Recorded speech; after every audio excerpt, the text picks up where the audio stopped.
Okay, and again, thank you everyone for joining us. And I'm going to read Miss Victoria's bio, and then from there, she will take over. Victoria A. Smalls, a native of St. Helena Island, South Carolina, is a nationally respected cultural preservationist artist and land justice advocate whose work centers the history and resilience of Gullah, Geechee, and African American communities. She is the founder of Smalls Cultural Resources, LLC, where she leads cultural strategy, preservation planning, land justice efforts, and descendant-focused education across the Southeast and African diaspora. From 2021 to 2023, Victoria served as executive director of the Gullah Geechee Cultural Heritage Corridor National Heritage Area, leading its reauthorization through 2037, expanding resources and strengthening community-based programs across 4 states. Her cultural education work includes key leadership roles at the historic Penn Center, Penn School National Historic Landmark District, where she directed the York W. Bailey Museum and the History, Art, and Culture program. She has also worked as a National Park Ranger with Reconstruction Era National Historical Park as a program manager with the International African American Museum, and served as both a state commissioner on the South Carolina African American Heritage Commission and a federal commissioner for the Gullah Geechee Cultural Heritage Corridor Commission. She currently serves as interim South Carolina state coordinator for the Federation of Southern Cooperative / Land Assistance Fund, supporting Black farmers and landowners in preserving family land and navigating heirs property. Her honors include the 2024 Governor's Award in the Humanities, the President's Lifetime Achievement Award, recognition among South Carolina's 12 Black leaders to know, and being named one of the state's 50 most influential leaders. Through history, art, land advocacy, and cultural education, Victoria A. Smalls continues to uplift her community, honor her ancestors, and inspire future generations to protect their heritage with pride and purpose. So, Ms. Victoria, thank you so much for agreeing to join us this evening. And Well, thank you, Wendy. It was such an honor to get your email and invitation to come and share tonight. And I said yes immediately. I didn't have to think about it. I didn't have to check my calendar because I was like, if there's, you and I have been in conversation for a little while, going back some years, and it is just an honor to be able to share a little bit about my culture and our connections. And so I want this evening to be kind of casual and informal. So as I'm going through my slides, and if I pause, forgive me, that means I'm admitting someone to the Zoom meeting. So if I pause for a second, just bear with me. So I want tonight to be informal, casual. We've already started having fun before everyone got here. You could hear some of the dialogue. We're talking about weather. So I hope everyone is warm and safe and stays warm and safe through all of this unpleasantness with the weather and otherwise, if you catch my drift. So I'm going to share my screen. And inside of my presentation is going to be some video with some audio. So I hope it plays well for you. And this is just a beautiful image. So I'm an artist as well. I didn't put that in my bio, I don't think. Maybe I did, but I'm an artist. I work with pastels. This is not my artwork. I love lifting up and sharing the art of some of my Gullah Geechee friends and colleagues. And this is some art. This is the artwork by Cassandra Gillens. And she was born and raised in Boston, but every summer she'd come down to the South to Beaufort to spend her summers with her grandmother and her aunts and family. And so she has this very deep memory of her times here. And so she depicts exactly what she remembered. Maybe not always exactly, but also she paints in moments of celebration, and then just what she sees and what she's been told, by her elders. So this piece here, I think, really represents well our culture, the Gullah Geechee culture, and and and you can see, and in the foreground, you'll see us living off of the water. You'll see a cast net, a fish net on someone's knee. In the back, under a tree, you'll see a lady in yellow, and she's sewing sweetgrass baskets. Then in the water, you see this boat, but we call it batto. It's a Gullah batto, and that means it's a flat bottom boat that can navigate large bodies of water and streams with very little water in it. And then across the way, you see a row of houses. And then to the corner back at the right, you'll see a praise house and a riverside baptism. So this is all capturing foodways. You see the blue crabs that are in the pot, is talking about our tradition, some of our traditions that we brought over, our crafts that we brought over, and that knowledge from West Africa. It talks a lot about our spirituality. It talks about the importance of our community gatherings and family gatherings. And so this is just a beautiful image that I wanted to begin with you. Okay. Uh-oh. Okay. So when I meet someone, I always, especially in my community, I always like to say, "I'm glad to see one today. I'm glad to see one today." And that's in my native, my first language of Gullah. And typically I would go on to say, if it's someone I'm meeting for this first time, and I'm hoping to see them again, "I'm glad to see one today, and I hope to see one soon, and we lay in a gola kisi." And we'll get to that. We'll get to that in talking about some of the languages and our connections with our language. So Gullah Geechee is a unique. Well, the Gullah language is a unique and authentic Creole language, and it's spoken beyond just North Carolina, South Carolina, Georgia, and Florida. As you can see with the migrations that have happened, we take our cultures, we pack them up, and we hold on to dear might with them, and we travel and take them, and we evolve in some way, because of the new place that we are either through forced migration or otherwise. We hold on to these things for dear might. So you can see there's another beautiful image representing some of our culture, and this is a piece by Sonia Griffin Evans, and she is nestled in the marsh or on the banks of a marsh in a tidal, where the creeks are and a little stream is running. And she has two baskets. She has a bulrush basket in her lap and a bulrush basket, which is also what we would call a sweetgrass basket, but it looks like bulrush to me because it's thicker, it's brown, it's not golden.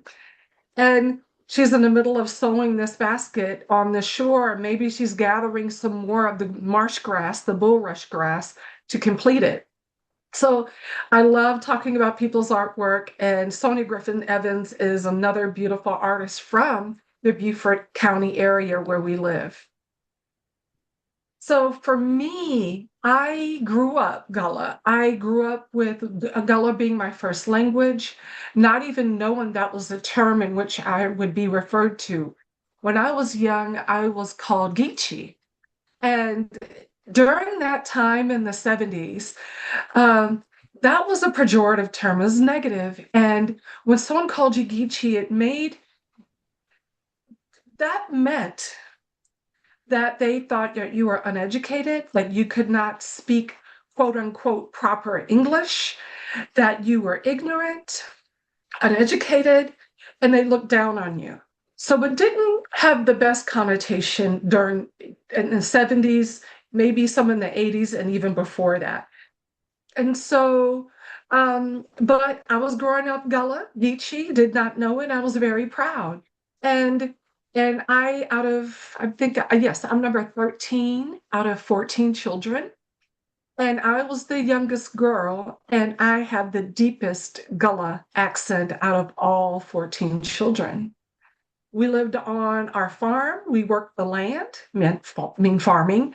We lived off the water. We were very self-sufficient. We rarely needed to go into Beaufort other than for a pair of shoes that no longer fit or were well worn if they were passed down and passed down and passed down through siblings.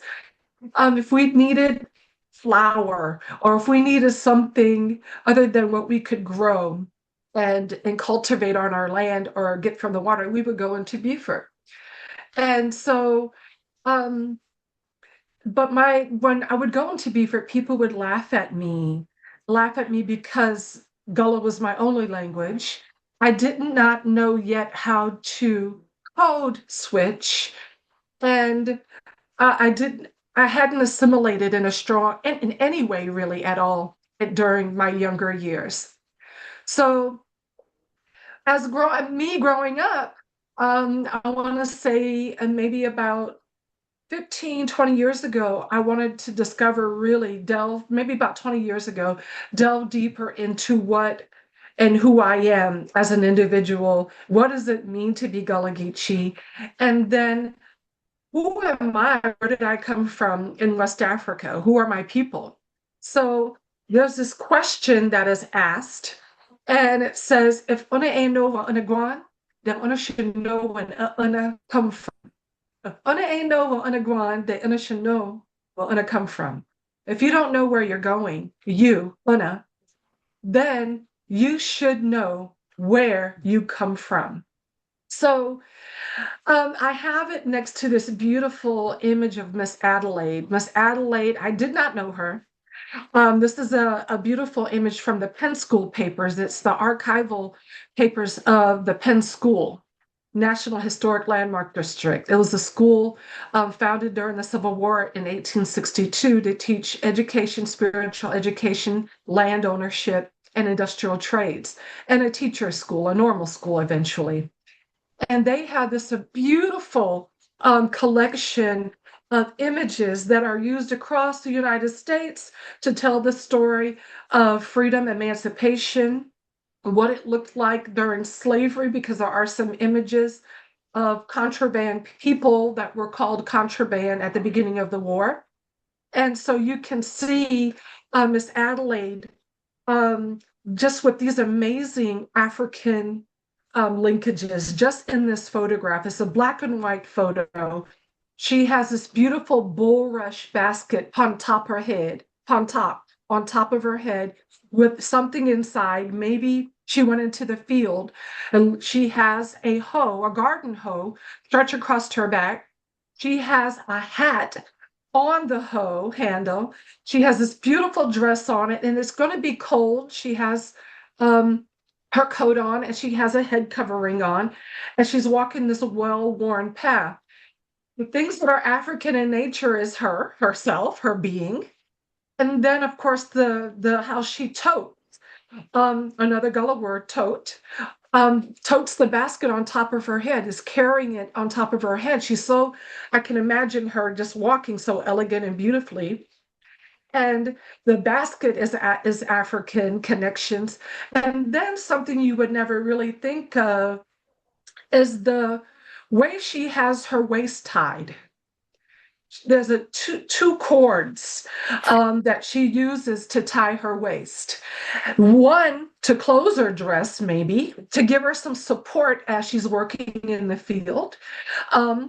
In both areas, just a little cord to strap around you can give you a little tiny support for your back when you're doing the arduous work or working the land. Then also when she's going in the morning, the ground is wet, the grass has dew on it. So the second cord can also serve as support, but also lifts her dress up. It hikes up her dress a little bit so it doesn't get wet and that she doesn't get cold. But look how beautiful she is. I love Miss Adelaide's picture. And I want to attempt one day to paint this likeness of her in celebration of it in my own rendition, but I'm really grateful. So anytime that you do have a question, please let me know. Or just go off mute and you can interject. This is informal, we're casual, we'll leave some time for Q&A, but I just wanted to say that as a reminder for anyone joining in. So I'm from St. Helena Island. I'm a proud Gullah lady from St. Helena Island. And I'm also very interested in, like I said, about learning about the African cultures in which I'm made up of. In my quest about 20 years ago, I started collecting African artifacts. And unbeknownst to me, I started collecting ones that were tied to my African DNA. And you can see them circled here in purple. So my story is not unique. There are some people that have identified 12, 8, 6, or more, or less countries that make up who they are as Gullah Geechee people. And I'll get to, that melding of all these beautiful African cultures and ethnicities and talk about how we are Gullah. But when I did my DNA testing, I found out that I'm coming from the Mali Empire. And of course, these names were not the names in which they were. Yeah, I see you all shaking your head, understanding that this is once the division took place, and these are the names that were provided. But I'm going to be coming from, most known from the Mali Empire, but the areas that are identified today are Mali, Senegal, Guinea-Bissau, I forgot to circle that one, Guinea, Sierra Leone, Cote d'Ivoire, Ghana, Togo, Benin, Nigeria, Cameroon, and down to the Congo. These are the countries that are the African ancestral DNA. As you can look at me, I don't look, well, Africa has all these beautiful mosaics of colors. We are the mother of mankind and capable of making all of humanity. So, but my mother is also Irish and German American. And so my father is Gullah and my mother's Irish and German American, and that's how I come to be and how I present today. So this is a map of South Carolina, and it's broken down into different counties. And I'll show you a picture of the Gullah Geechee National Heritage Area in a moment. So as you can see, I'm in the red, all the way at the bottom of the state in the coastal regions. South Carolina has the most sea islands within the east coast, the Atlantic coast of the United States. And we're one of them, and one of the largest. And I've just had a wonderful upbringing on St. Helena.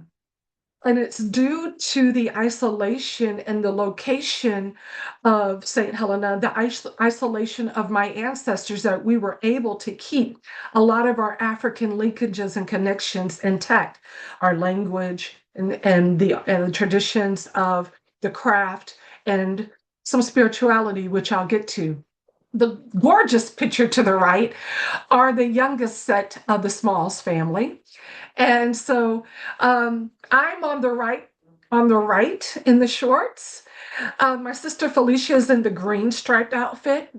My brother Dan is winking his eye at everyone, all cool. And my baby brother Daryl is pinching his plump belly. He has a nice jolly little belly, and he's pinching it for some reason, I don't know. But anyway, we're on our land, we're on our farm, and we worked the land. We grew everything from sugarcane, peanuts, sweet potatoes, watermelon, broccoli, collard greens, sugarcane, everything to sustain ourselves, but also our community. One of the things that Oh, may I ask you a question real quickly, please? yes, please, yes. State What your is your name and sister where you're holding? from. Yeah, well, State your name I'm and where originally you're from, from. okay, Jehoshaphat K. Lonnie Harrington Kotomle. I said in Miccosukee, my name is Lonnie Harrington. I'm originally from a land called Florida, but I won't get too cultural because we weren't calling it that at first. But I have to ask, what is your sister holding? Because from this angle, it looks like she's holding an Eastern War Club. My sister, that is my brother's arm. He's very bony. Yeah, Arm. it's his arm. It's his arm. He's leaning over on his knees, and that's his bony little arm hiding between her shirt. Yeah, I see what you mean. It doesn't look like his arm at all. You're right. You just Yeah. implied I've got to go see my eye doctor, apparently, but thank you. No, no, no. I get it. I understand what you're saying. I do. Now that you said that, that's what I see, and I don't see your arm anymore. So thank you, Lonnie. Thank you. And what a beautiful name you have. Thank you. So in my discovery of myself, I started when I was working for the National Park Service. I started working with some of the other rangers and started uncovering some documents for me. And they found this Freedmen's Bank application of my second great grandfather, Adam Small. Now, in Gullah language, you're not necessarily going to put the S on the end. And maybe he was saying small, and we added the S on the end for smalls. But when you're speaking Gullah, I would imagine Adam would say, I glad to see on the day, my name Adam Small. And you would not really pronounce the S on the end as a Gullah speaker. And so this document is coming from February 9, 1869. And it says it's him and his wife going to the bank. It's 1869, so it's during Reconstruction era. They are definitely formerly enslaved people, newly freed people. And one of the things that they grew as forced laborers, as enslaved people, was sea island cotton. And sea island cotton is going to be a different type of cotton than the regular staple cotton. It's going to be, it grows about 7 to 10 feet tall rather than 3 feet to the ground. It's going to have a beautiful yellow hibiscus flower the size of a saucer, and then a saucer plate. And then it's going to have a bloom, a cotton bloom the size of your fist. This sea island cotton only can grow within coastal regions and needs the humidity, it needs the subtropical climate. So it's going to be different from what you see in inland areas with the smaller cotton ball size cotton. And this is going to be the most luxurious type of cotton.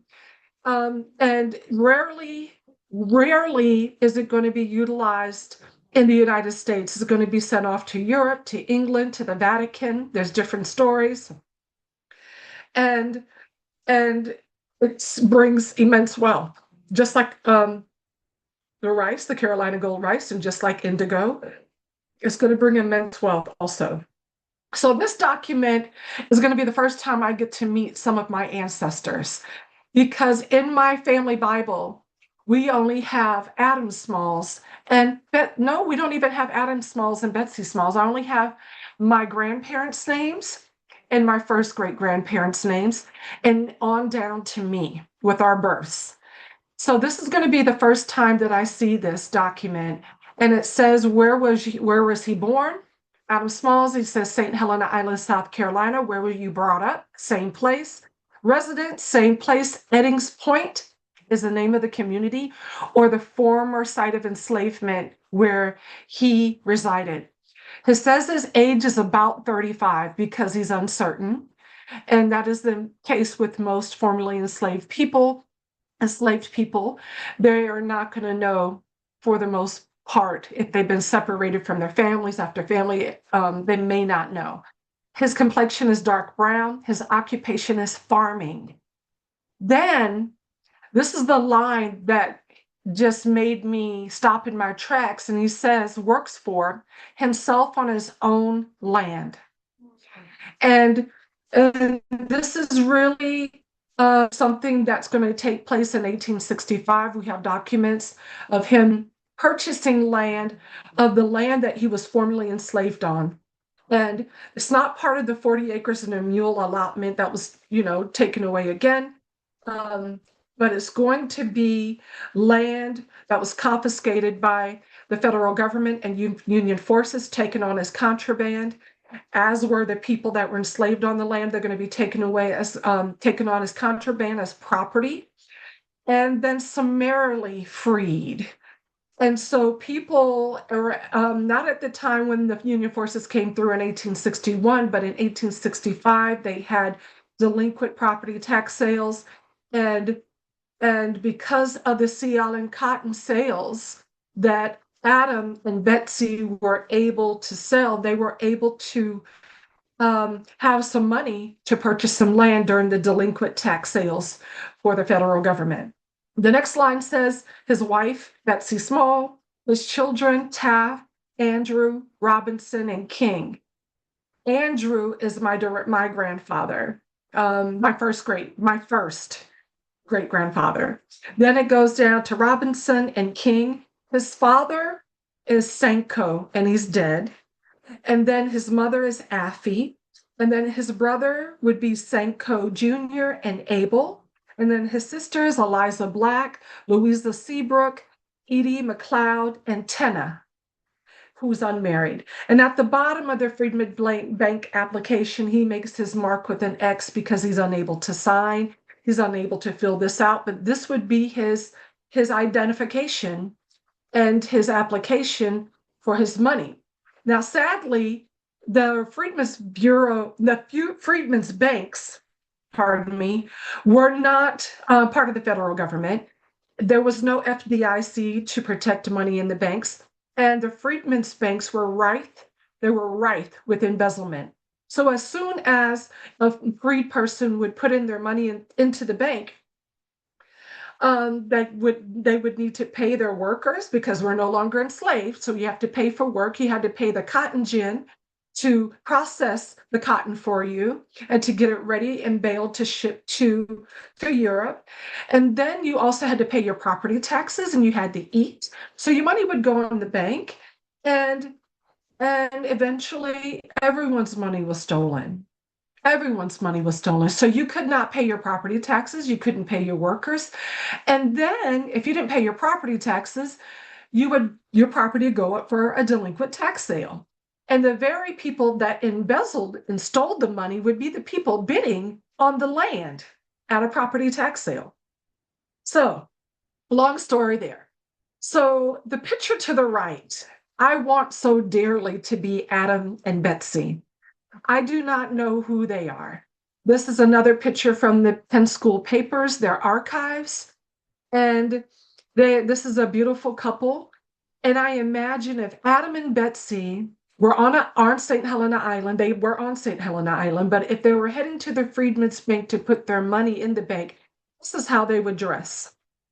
They would be very proud. They would be walking to a ferry landing to take the bateau over to Ferry Drive, where I am right now, and then take another bateau over to the mainland to Beaufort and walk to the Freedmen's Bank, which was very close to the ferry landing on the mainland. But you would take your provisions in your basket at our feet. You would have your money probably on your body, somewhere hidden, and you would look like this. They look so beautiful and distinguished. His hat is to his chest. He's very proud. And I just love this picture. I don't know who they are, but wouldn't it be just divine and miraculous? And if this were actually them walking and getting ready to go. So this is a little bit more about me. So to the right, this is my father, Elting Smalls. He would have been about 102 this year if he were living. And he's holding the most beautiful baby on the entire planet Earth. And I know you can guess that's me. I was hoping I would laugh. It's a laughter moment. I see some giggles. So yeah, but no one knew I was a girl. Everyone thought I was a boy. My hair didn't grow. fast as my siblings, and I had these humongous ears. And I have the same size ears today that I did in this baby picture, and I grew into my ears. Everyone would say, "Look at the pretty little boy." And thank goodness I outgrew that. I pray. So this is my father, and that's me. And over to the right is my grandmother, Elizabeth Smalls. And and we're still uncovering her ancestry because her oral history, which is very important in all of our families, is our elders' oral histories. She said that it was her mother that was a runaway. Now, we don't know if she meant runaway enslaved person, which we're trying to look at the chronological order, and we do understand that even after 1865, they are still smuggling people in as to be enslaved. And then my brother Dan, the guy that was winking his eye earlier, and then my sister Felicia. I was really rambunctious. I marched to my own beat, so I was probably taking a nap and put to bed to take a nap during this picture. In the background, we're on our farm. That's a pecan tree. Some people say pecans. We say pecans. I said pecan for y'all's sake, but we say pecans. And some people say a pecan is what you put under the bed.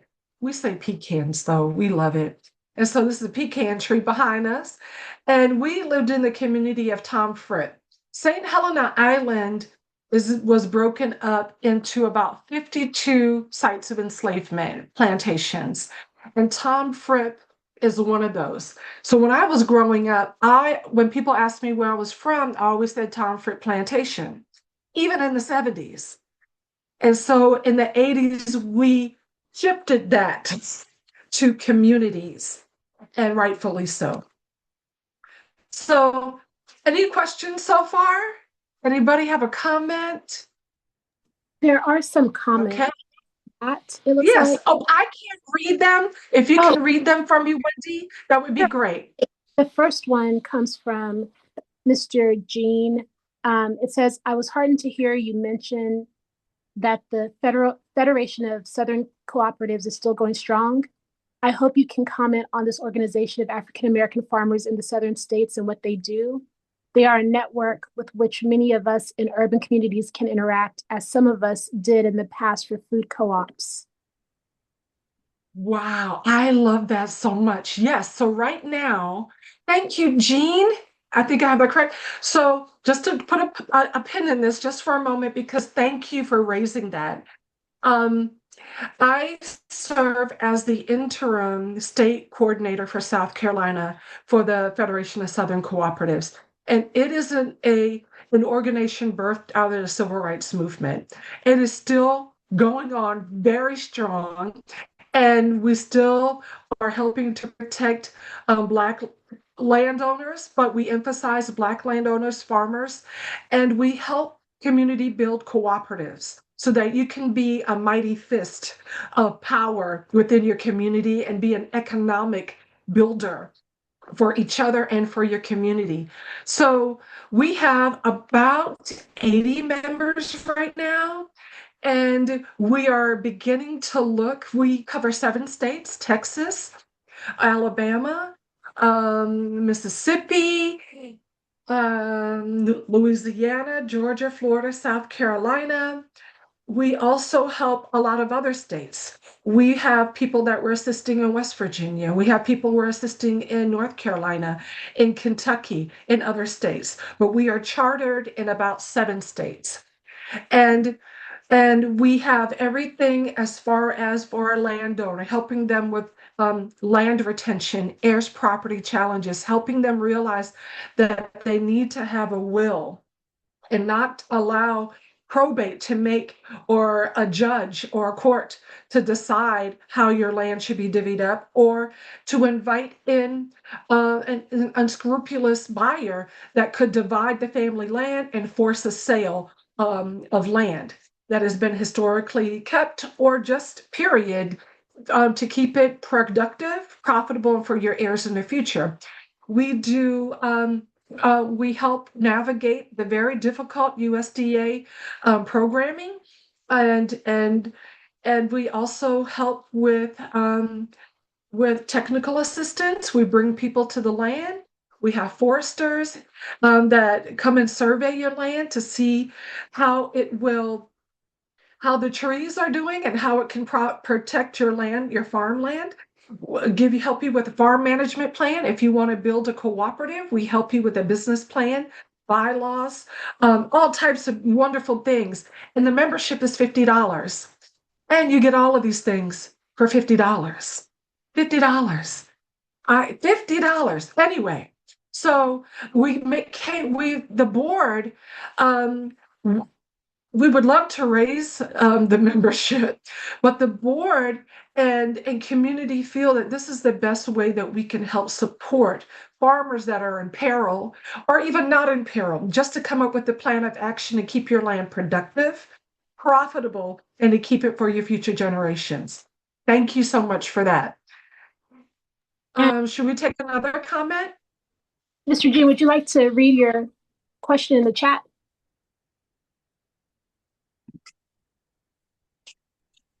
Okay, I'm unmuted. Yes, so that's out of curiosity. I wasn't aware, I was semi-aware of the fact that the Freedmen's Bank had a lot of problems, but I didn't realize until you said it that embezzling was so rampant. And I'm just wondering, I don't know if this has been recorded or not, if most of these embezzlers were they fellow African Americans or were they, outsiders, white folks? That is a great question, and thank you for that. Typically, when you're thinking about the Freedmen's Bank, not the Freedmen's Bureau, that's a government component. The Freedmen's Bank were not federal. They were private banks. These are going to not be any person of color. They're going to, and it's going to be the bank managers primarily that are stealing the money and going to steal again the land with stolen money at a property tax sale. So no, there would not be any African Americans allowed to work in the Freedmen Bank at this time. We're still considered maybe not contraband. So we were enslaved, then we're contraband, and then we became freedmen. And in 1865, I forget when forgive me, it's been a little while, maybe 2, 3 years since no, more like 5 years since I've been a national park ranger. Some of my dates are gone and I don't want to quote any dates and be wrong. So it's going to be in the mid 1860s, where the Freedmen's Bank is going to open, because during the Civil War, they're going to need a place for African Americans that are serving in the Civil War. When they eventually get paid and get pensions, they're going to need a place for their banks to go. So this is going to be an experiment on the banking system. And it's also going to be the reason why many African Americans, even today, do not trust the banking system, because that trauma has been passed on from the Freedmen's Bureau on down, on down, on down to today. There are still elders that hold their money in a jar in the yard, or under a mattress, or somewhere in their homes. And when a catastrophe happens, they're going to try to go dig that up or try to find it. But there are people that still do not trust the American banking system because of the Freedmen's Banks. Thank you so much for bringing that to light, because that is just one more chapter in our history of how we got to where we are from where we were, that we really need to know about. The fact that those Absolutely. Freedmen's Banks did the exact opposite of what they should have done, which would have been a whole different outcome. Thanks so much. Absolutely. Thank you. Is there another, Wendy? Are we good for now? If you are I see a speaking, question. I see somebody asking, do you help in Yeah, Arizona? thank you. I was on mute. we can help in just about any state. We're chartered in 7, but I'm sure we can assist. So if you go, I can even pull up Federation. Wendy, would you be able to pull up the Federation of Southern Cooperatives and put the email in the chat? when you go to that website at the top, you will see a banner at the top. Click on to request services, and you'll fill out this intake form, and it will collect your information, and someone will respond from our Federation office in the Atlanta headquarters. Okay? So let's move on. Let's move on because I have already taken so much time talking about me, but it's relevant to the story, I promise. So this beautiful image, this is an iconic image.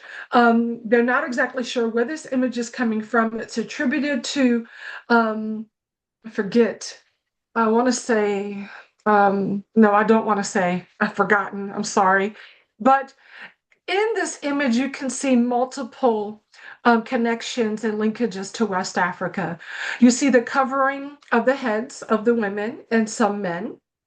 I'm thinking that the man in the blue to the left with the head covering, he may be practicing his Muslim religion, his faith, his Islam, his faith.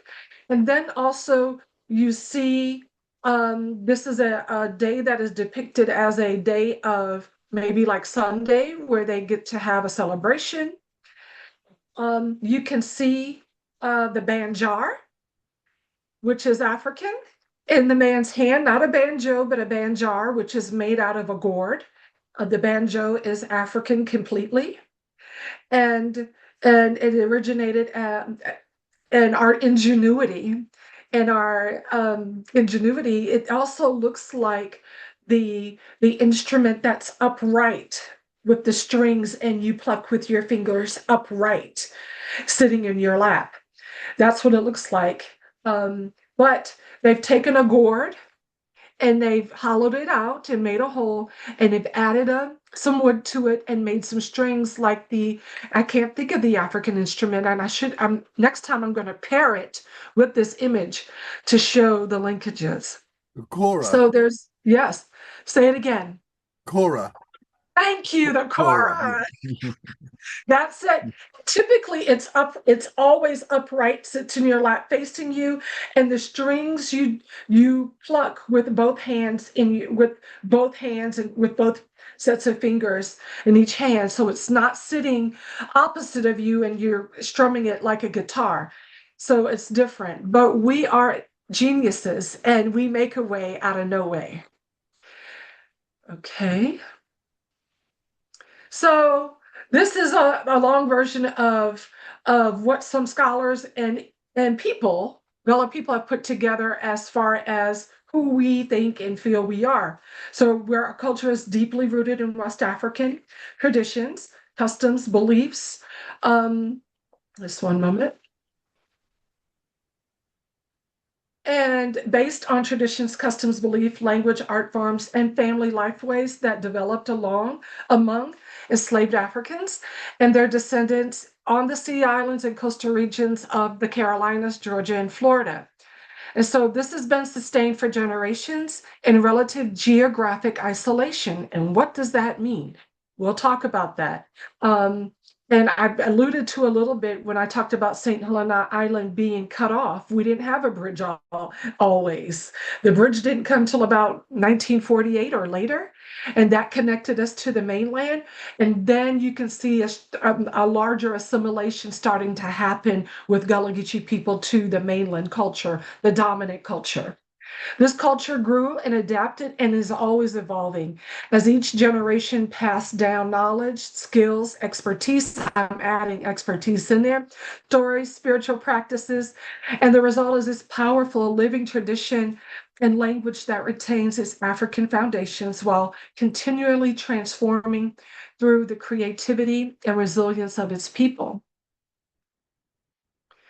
And so the image that you see, the black and white image here is of two bateaus. One bateau, one's a sailboat. No, both of them are, no, I'm not sure if this one the sailboat has the peak on the bottom. Yeah, so the smaller one, some people would call a dinghy, but it's a bateau. And a bateau is going to be an African craft that we bring over with us, that expertise, knowledge of knowing how to navigate very little streams of water. And so it's our authentic heritage, it's resilience and survival based, and it has distinct communities. And so here you see a beautiful picture of these brown hands holding Carolina gold rice.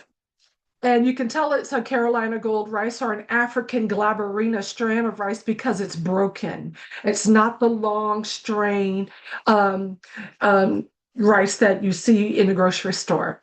So the cultivation of rice by West Africans in our Gullah Geechee ancestral coast, our corridor, is a prominent part of African American maritime history. I would argue that the Gullah Geechee culture is rice culture and maritime culture. The United States colonizers, purposely kidnapped Africans from the Rice Coast and other areas based on expertise. Because of our expertise, our ancestors' expertise, knowledge in growing in rice cultivation. This is an image, a rendering of enslaved women coming from the Rice Coast. You can look at the mortar and pestle that they have. You can see the fanner baskets to help winnow the rice grain. And these are going to be also more craft forms directly coming from West Africa and brought over. This knowledge is going to be utilized in the rice culture. Right here, you see two maps. The map on the right, the larger map, is the west coast of Akubulan, the mother of mankind, and you'll see highlighted areas in like a beige color. At the top, you'll see another highlighted area called the Rice Coast. Now, this is going to be the area where rice cultivation exists. When I've gone to East Africa, to Rwanda, you see rice cultivation. You see different types of rice cultivation on the continent because rice is life. Rice is life. And it's a different type of rice cultivation in the East. And not so much on the coast. On the coast, but in Rwanda is not right on the coast, but still considered East Africa.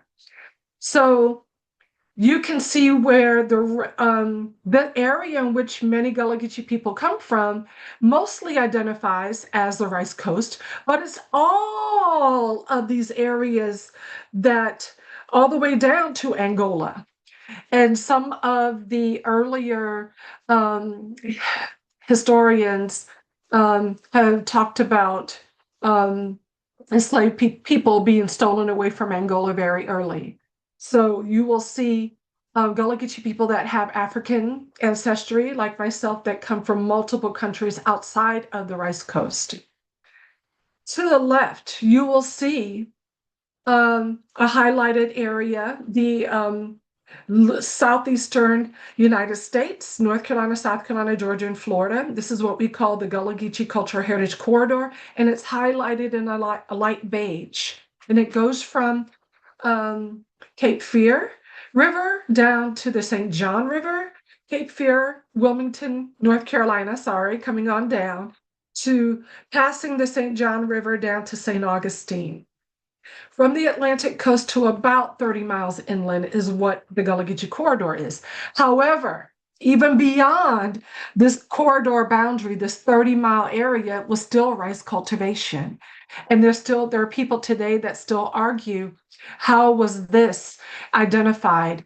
And what does it have to do if it's not just about rice? It also has to do with, during the Civil War, Sherman's Special Field Orders 15 and the and 40 acres in a mule, quote unquote.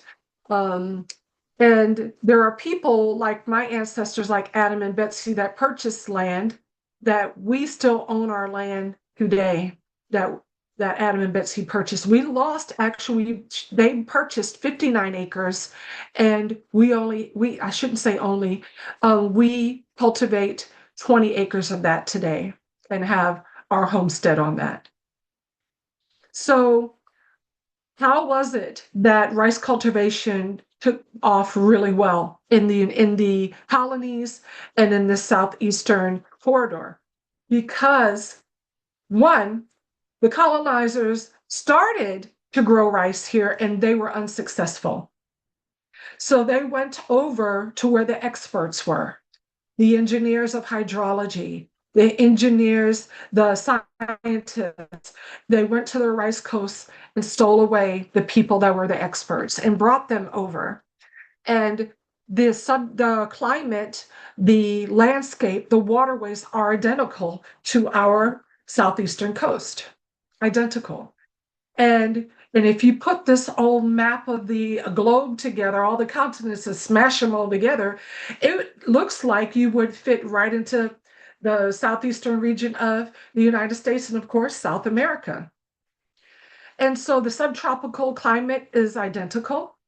When people from Sierra Leone or Liberia or that come over to the United States, they say, wow, the coastal regions, the sea islands remind us of home. This coastal area is similar to our home.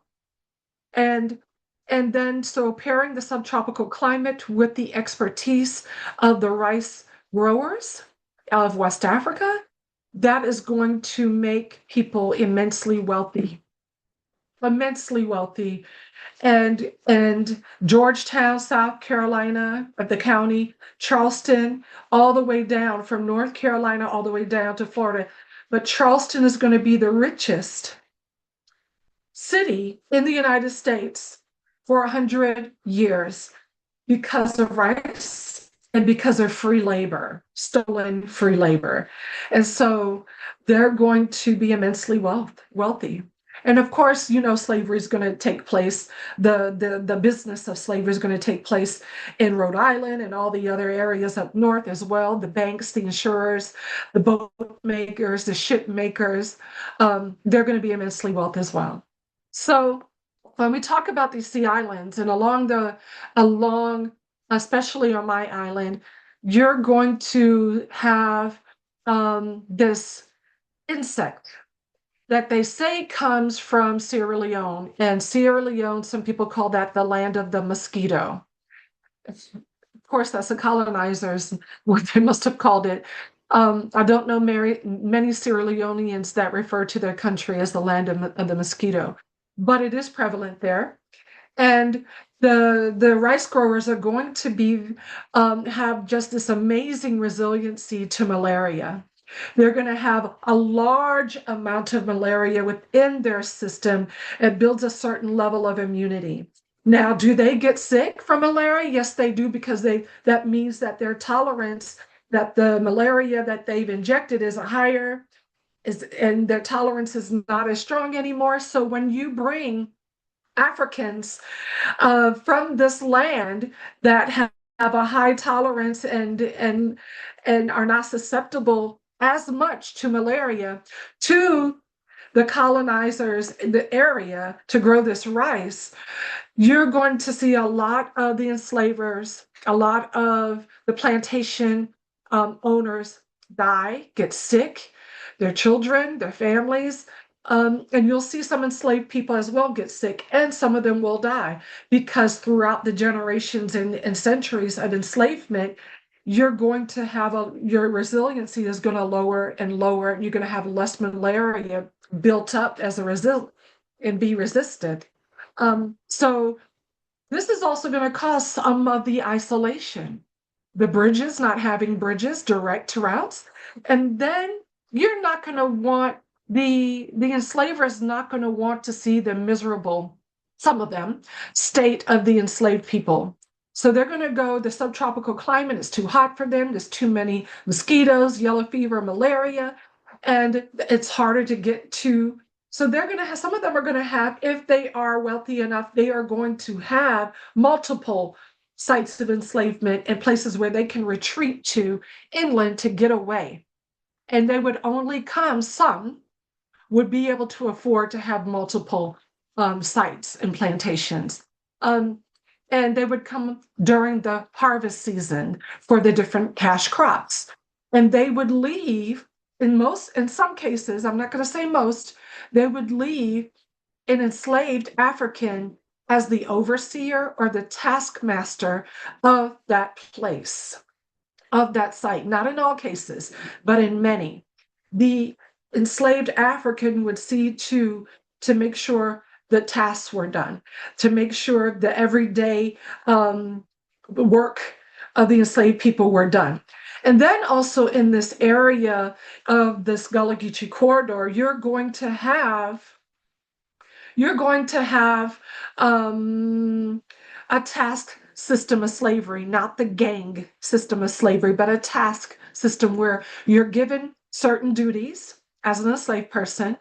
Once you finish those, you're able to have some level of autonomy as an enslaved person still to grow your own crops on your own plot of land, not your own plot of land, but near your cabin. You could, with the permission of the enslaver, you could lend your skills out to another plantation, maybe to visit a family member, but to be a blacksmith, if you had a special trade or gift or skill, you would lend yourself out. Maybe you're making different things, but some of that money would go back to the enslaver. So we were looking at the map before of these African countries. And these are the African ethnic roots and groups of the Gullah Geechee people, and more, I would argue. So in Senegal, the Gambia, Guinea-Bissau, you would have Wolof, Fulani, Fula, Balanta, Mandinka, Mandingo, and so on. Sierra Leone and Liberia have Mende, Tembi, Kisi, sounds Angola. So when I said Agladi Fasi Una and Ahopasi Una Suna Wila Angola Kisi, so this is a way of saying Gullah Geechee, but all of these ethnic groups, people, all of these people make up who we are and melded within our culture. In Ghana and Cote d'Ivoire, you're going to have Akan, Ashanti. You're going to have Nigeria, Igbo, Yoruba. You're going to keep on going to Angola and the Congo and Dogo. You're going to have Congo. You're going to have Bokongo. So all of these are, Gullah Geechee culture and our people are just this beautiful blend of not only African cultures, but of course of our native nation people and European blood, as we know. So these are some more. This is going into some of the language and words and terms. You can see in the African ethnic language, you'll see Jigga as an insect. In Gullah, Jigga is also an insect, but you could have Jigger or Chigger. And then always okra has always been an African word, and it's going to be gumbo, and because it's always okra based, tomato based, and even today, many people don't know that gumbo is an African okra word. Pota, to pick up, and Gullah, to tote, to carry. When we saw the ladies carrying the baskets so beautifully on their heads. And then American English has adopted tote, T-O-T-E. I got to move on. So this is a beautiful image, and it's coming from the Georgetown County area of South Carolina, the coast, within the Gullah Geechee corridor. And primarily women, you see 1, 2, 3, 4 young men, 5 maybe, 5 young men, young boys rather, and all women, and their arms are crossed and they're standing on top of rice. So when it's time to harvest the rice, they go in and they cut the rice and they put it in bundles, and then they have to process this rice and thrash it on the ground on some type of material. Then they take that and put it in a fanner basket, a traditional fanner basket, which I'll show you. And then they fan that basket. It's a flat basket, and they fan it, and the wind takes off the holes and they fly away, and the grain either stays in the basket or falls to another basket below. And this is an image of the Carolina gold rice. And because it was not indigenous, I mentioned earlier that the Americas, this rice was not indigenous. The Glaberina African rice was not, that they had to bring the experts in and their grain seeds in. And this helped feed the United States, Eastern Seaboard, Britain, and even much of British Caribbean. We think about Barbados. We have the Carolinas have a direct connection with Barbados as far as kinship, blood, DNA, as well as Florida and Georgia. I don't want to leave that out. But we fed rice to definitely Barbados, and they sent us the sugar, the rum, and all that stuff. Not us as enslaved people, of course. So you see that beautiful, rich golden color. So it's almost ready to be harvested. Once the stalks and the leaves turn golden, then it's ready to be harvested. And it turns into Carolina gold rice. And it gets packaged and sent off. And Carolina gold has a couple of meanings. The reason why it's called gold is because of the color when it's ready to harvest, but then also because of the free labor, the forced free labor, because of the grain itself is so valuable. It's called gold, you know. And then this is really interesting. So the amount of work it took to create the rice fields, clearing the land of the cypress trees, the vegetation, the other trees there, building, getting the land ready for the trenches, to build canals, all of this. There are some scholars that equate that amount of vegetation and land movement and removal to the building of the pyramids in Giza.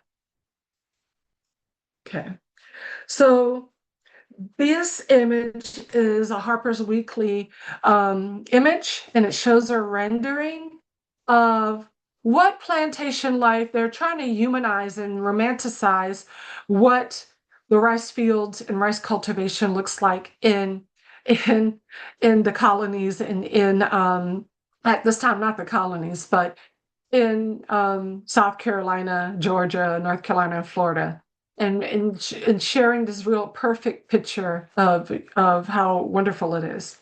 So you don't see any brutality here unless you're able to really interpret it.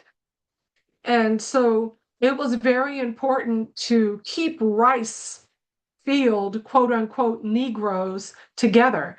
So if there was an estate sale, you really wanted to try to keep the families, the group together, because the knowledge of growing and cultivating rice from West Africa is going to be something that needs to be passed on generationally.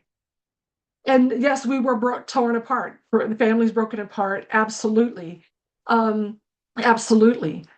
But you also wanted to buy several of them together so that you would have that expertise knowledge shared.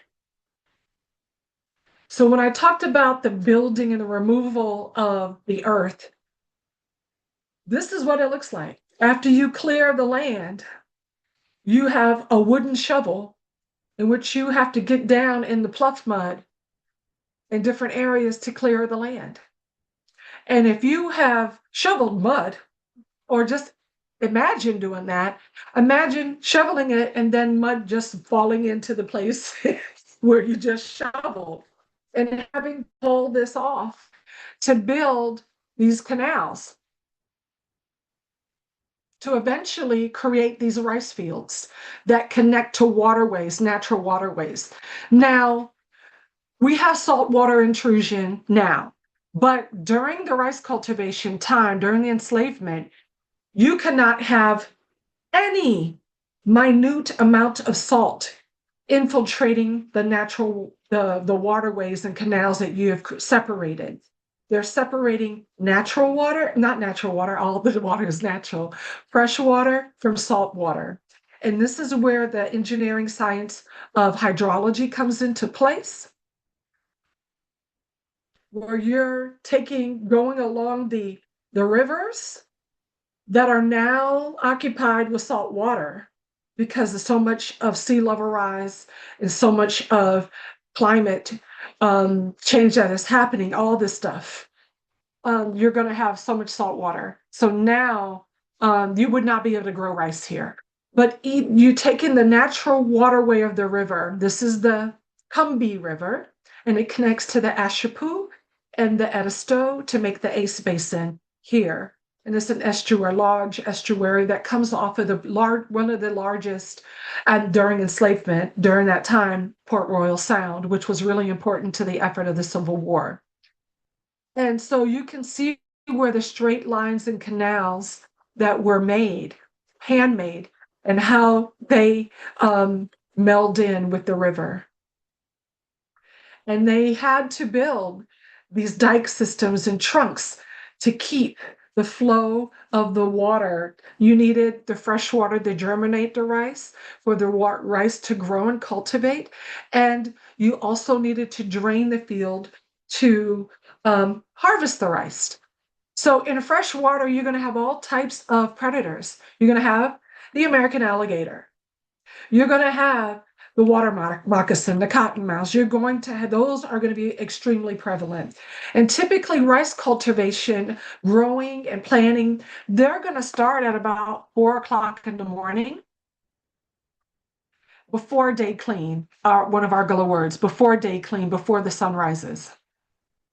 So as you're going through our Gullah Geechee corridor, if you're going by boat, if you're looking at it from the air, by an airplane, you see the landscape within the Gullah Geechee corridor forever changed by our ancestors because of the rice cultivation.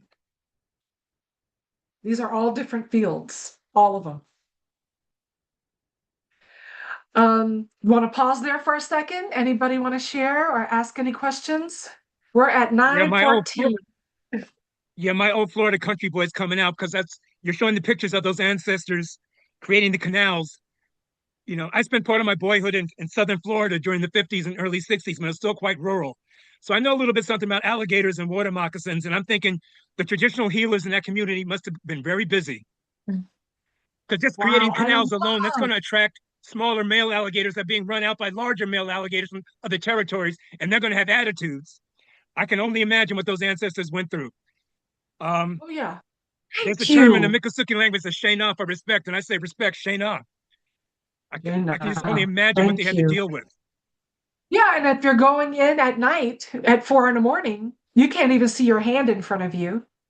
So unless the moon is full, you can't see your hand in front of you. So you have to hone in on skills that you're learning from your native brothers and sisters that are maybe there or not there anymore.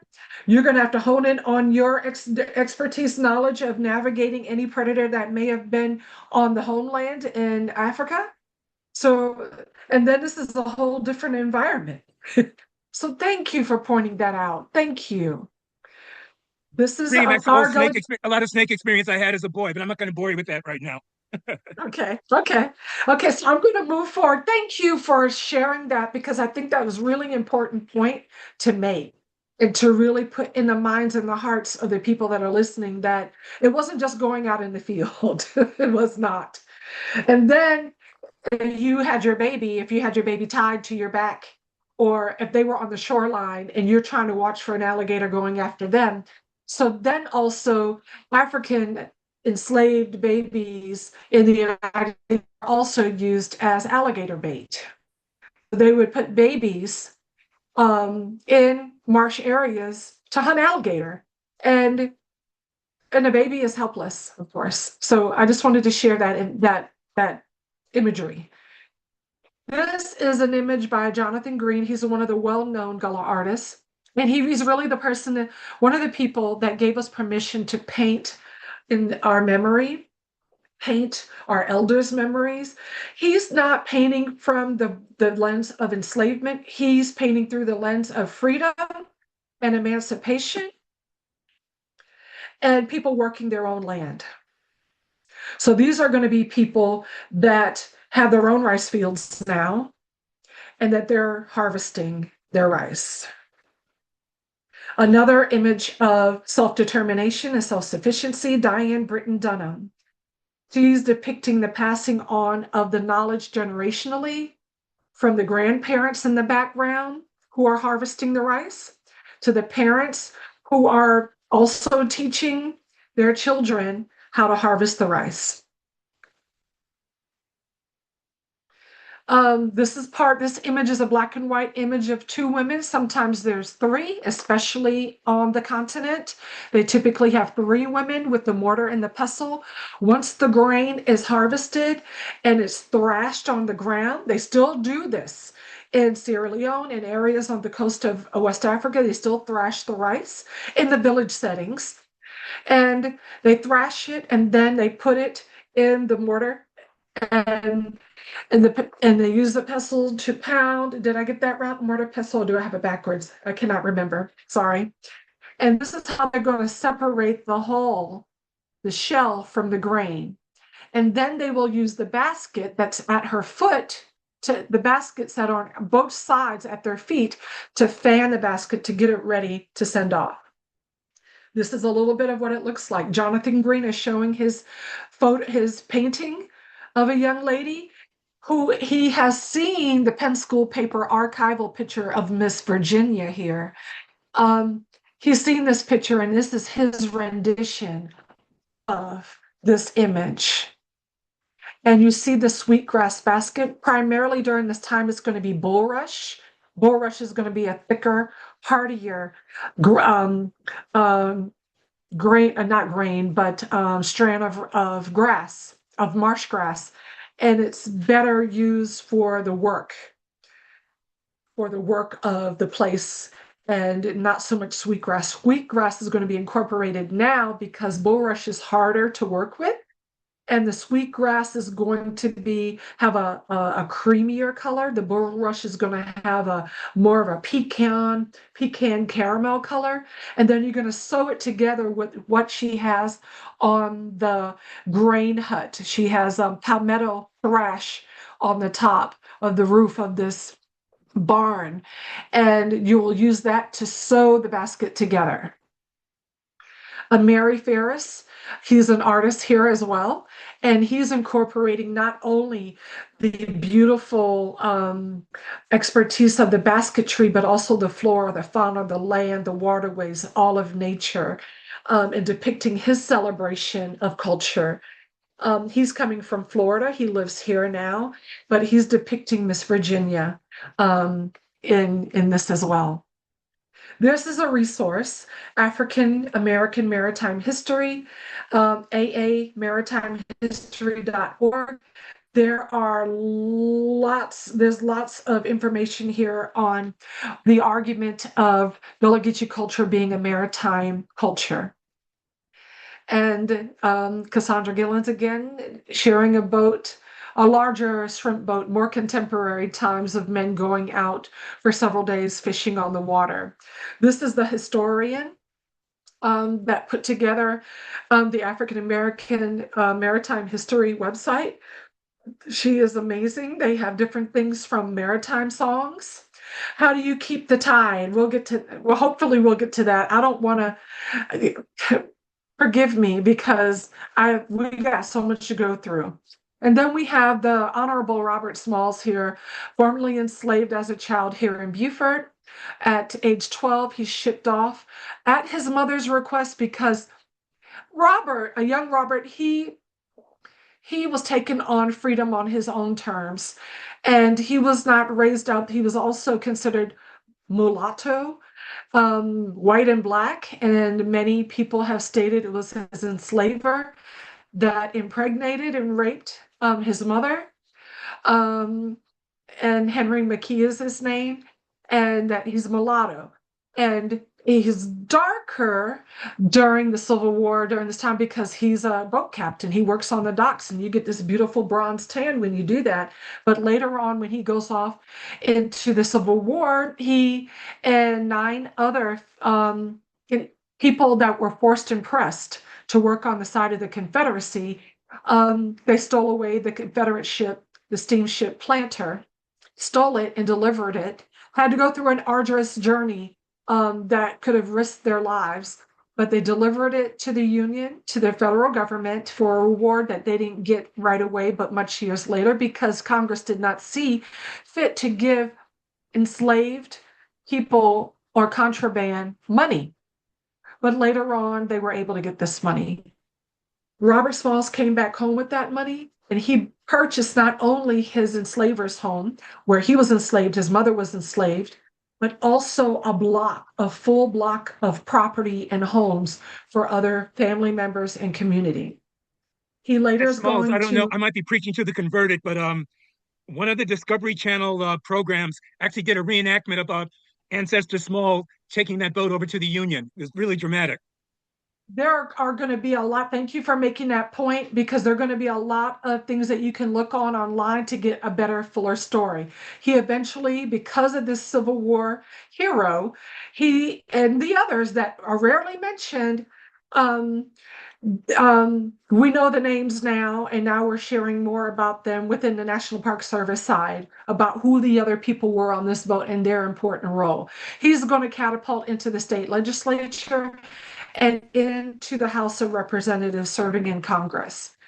Um, Wendy and I had a little conversation about some of the songs. So some of the songs that take place are going to be maritime work songs, field songs, and these are going to be songs that are going to help keep the hope, the faith, to help pass the time, to keep the rhythm of the shovels, to keep the rhythm of the oars, to when you, if you're a ferry boat person like this young man, our boatman to Wassaw Island, that's off of St. Helena Island, is going to be a young person of knowledge that has great knowledge of the waterways. And you're going to have a bateau, and he's going to be someone that's going to sing a song like Michael rowed the boat ashore. Michael rowed the boat ashore. Hallelujah. So some of you may have heard that. It is turned into a Christian song. It's turned into all types of, even in moving into the civil rights movement, into a different style or different words. But you're going to sing a song to keep the time, pass the time, and to build some camaraderie while you're on this bateau. This is another African art form. Today you can go to West Africa and see longer bateaus, flat bottom boats. And this is our ingenuity, our expertise, knowledge of bringing this over to the United States. Do we need to pause for a second? I'm going to go quickly.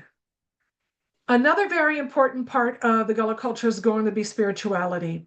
On sites of enslavement, on plantations, after the Stono Rebellion, you're going to see if praying or religion was allowed by the enslaver, because on some sites of enslavement, praying is not allowed, worshiping God is not allowed. And you can understand why. You can understand why, because of many reasons. Because they don't want to give the enslaved person hope. They don't want to have them endowed with power or anything. And so, but there still were people that were resistant and resisted and still celebrated and worshipped in their way. After the Stono Rebellion, the enslavers' white population became fearful of revolt, rebellion, and death. And so they did not want African and enslaved people, congregating in large groups. So they provided space for small praise or prayer houses, as I like to call them. And these are different artists that share the depiction of prayer houses in their community or the Gullah ring shout. And this is a little bit about our Gullah Bible, the New Testament. And so in this Gullah Bible, the Gullah Bible is going to be really important to us because this is going to preserve the language. And the American Bible Society, linguists that have spent time in the Caribbean and in West Africa, paired with Gullah speakers, elder speakers, to come up with the Gullah Bible. And so in the body, you have the Gullah language, and in the margin, you will have English to help you translate or understand. But it's not a word for word. Our Gullah language our Gullah language is going to be derived from all of those African ethnic group languages are going to be melded with this, along with European language, English, and I would even argue some native language as well. Not many people speak to that point. So we, Father, way there in heaven, let everybody honor your name because you're the holy. We pray that soon you're going to rule over all the world. Let it be thing you want, let it be in this world, same like it be there in heaven. Give we the food we need this day, yeah, and every day. Forgive we for we sin. Same like we that forgive them people or do bad to we. So as you can hear, I've had to assimilate in a very strong way. I'm going fast. I had to assimilate in a very strong way out of survival and out of it being educated out of me. And so even how I speak Gullah today is still strong assimilation to English, because when I was younger, you would not be able to really fully, you would be able to understand, but many others would not be able to fully understand. So I'm going to go through some of these images. I'm going through them. This is not a perfect example of how the Gullah Battle can navigate very little rivers and streams to bring that boat straight up to the shore. I'm moving through some of the images. Penn School, this is one of their pictures. You see, we also had adult education classes, community classes, where they wanted to continue the building of the Battle. And so even today, you can go to Penn Center, you'll see maybe, I think, one Battle on exhibit. The cast net, the shrimp net, this is something that comes directly from West Africa. And you will see it today, but in larger ways, where multiple communities of men will come together, take a large net out into the ocean, and then drag it in together and bring in this wonderful bounty of seafood to feed everyone. This is the fanner basket.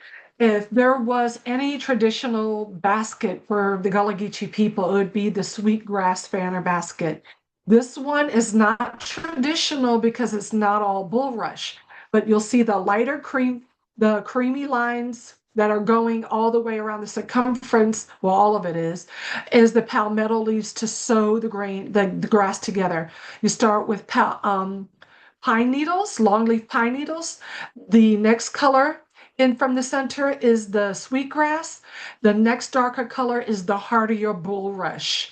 If you were back during the times of rice cultivation, this would all be the brown color of bulrush sewn together with the palmetto leaves or a thicker strip of wood, fine strips of wood to sew it together, but that would be very hard on your hands today. This is a beautiful image of passing on the traditions. Cassandra Gillens again, passing on that trait of sweetgrass growing to the next generation. Today, sweetgrass sowers, they try to pass it on only to their family. The knot in the center, the basket to the left is a Senegalese basket.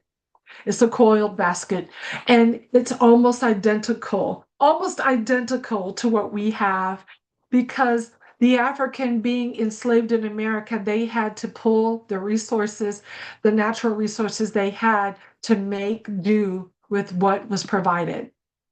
A class at Penn Center that taught only men, the boys in the school, and you see this thicker, they're sewing with the bulrush because they're selling these baskets to help support their school, and they need it for laundry. They need it for corn, for grits. They need it to carry eggs. They need it to be hardy. More images, more evolution of the culture trades. Look how amazing. So now we've moved from the traditional form of basketry to ornamental. These baskets are by Corey Austin. He is, I want to say 6th generation, maybe 7th generation basket sewer, master. And he was commissioned to do these pieces. One of these baskets, one of them is $15,000 and the other is $20,000. This is Jonathan Green again, showing the beautiful African linkages of our culture. The foodways. Okra, love okra. I hated it when I was little. I love it now. African. The goober, the peanut, African. The watermelon, African. The sweet potato, not African, but we call them yams. And yams is definitely going to be an African, but it's a longer tuber potato, longer and white and not so much. But I put the sweet potato there because we love it so. And then rice always. And so the legacy Gullah dishes are served up to this day throughout the Gullah corridor. You can find Patch Restaurant in Wilmington, North Carolina. You can find My Three Sons and Gullah Grub in South Carolina. You go down to Georgia, you find Sisters of the South, and you go down to I'm not sure about Florida, but I got to find one for Florida. And so these are some of the dishes. Mine are the crab and rice in the center top, the okra and shrimp to the right, the gumbo, the shrimp, the shrimp sausage, okra, tomato gumbo is mine. All the five to the right, not the plate of rice or the raw okra, but all the other dishes are mine. And I wanted to share them with you. And so here are some chefs. Sally Ann Robinson grew up on Tefusky Island, still does not have a bridge to this day, but they are still being pushed out. There may only be 9 Gullah families on that island today, being pushed out by developers. This is Sally Ann. These are Cartier Brown. She's on the Food Network. She has a restaurant inside of the Charleston International Airport. She is amazing. She is always on social media sharing some of her dishes and recipes. Chef BJ Dennis, he has made it a point to talk about rice in a very profound way to where he goes often to the continent, often to South America, to Bahia. He goes often to the Caribbean to learn, to share more, and to learn more primarily about our cuisine and our linkages to the mother, to the Africa's diaspora. A really nice book. So I'm gonna share a few things. Am I okay, Wendy? I know I've gone over time, but I'm gonna make this quick. Okra Stew by Natalie Days, a great book of story of how recipes and rice cultivation is passed on to family to family. It is beautiful. Natalie Days is the author and the artist. Gullah Cultural Legacy is another way that you can learn. A book by Emery Campbell. It's like a 101. It has some language in there. If you want to know very basic Gullah culture, Gullah Cultural Legacies is the book. The Gullah New Testament is where we're going to have some of our language, and Gullah Fa'una also has a guide to the Gullah language. You want to see a movie, all primarily in Gullah, is going to be this one. Oh, hold on. And I don't have time to really show you. Well, I want to show you it. I want to show you just a really quick clip if I can. Yeah, go ahead. Just a really quick clip of.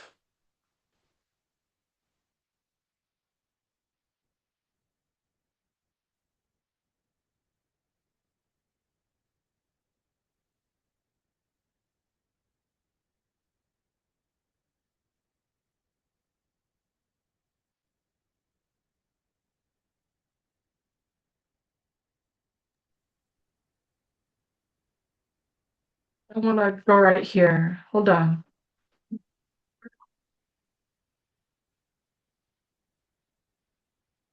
Yeah, it's coming.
Can you hear me? Were you all able to hear that?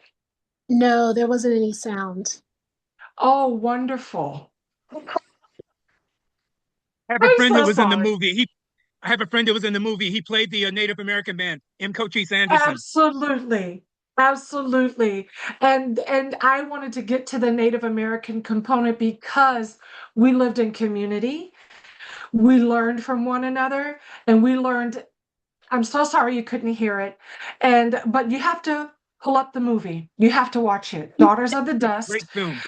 Yeah, it's When I teach about Gullah culture to teachers and educators, I like to show them through the lens of this movie. Oh, by the way, I had two DVDs taken from me every time I lent it out. I didn't get it back, so that's my Oh problem. yeah, yeah, absolutely. It's a copy. Um, it's something in our public libraries that is always thief is stolen. They thief them. They steal it. So there's someone that has their hand raised.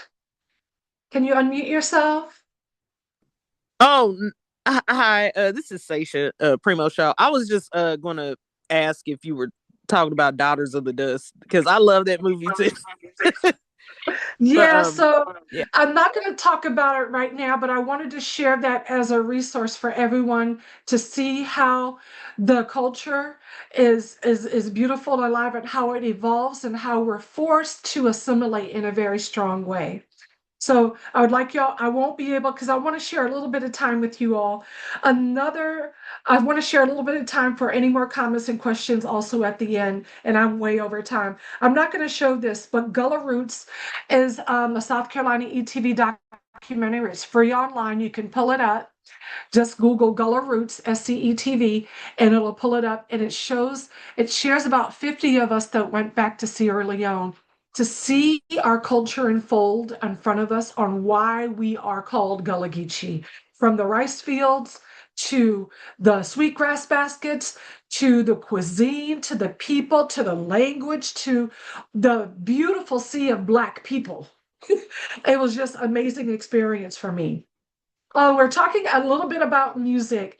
You go from the old spirituals that were sung in the fields and on the waterways to more contemporary music. Ranky Tanky is a two-time Grammy Award-winning group that incorporates jazz with our spirituals and some of our folk stories as well. Uh-oh, I did not mean to do that. Let's come on off. We don't have time. We don't have time. Sorry. Then we have Sun Michaud. And Sun Michaud, he teaches the Gullah language at Harvard.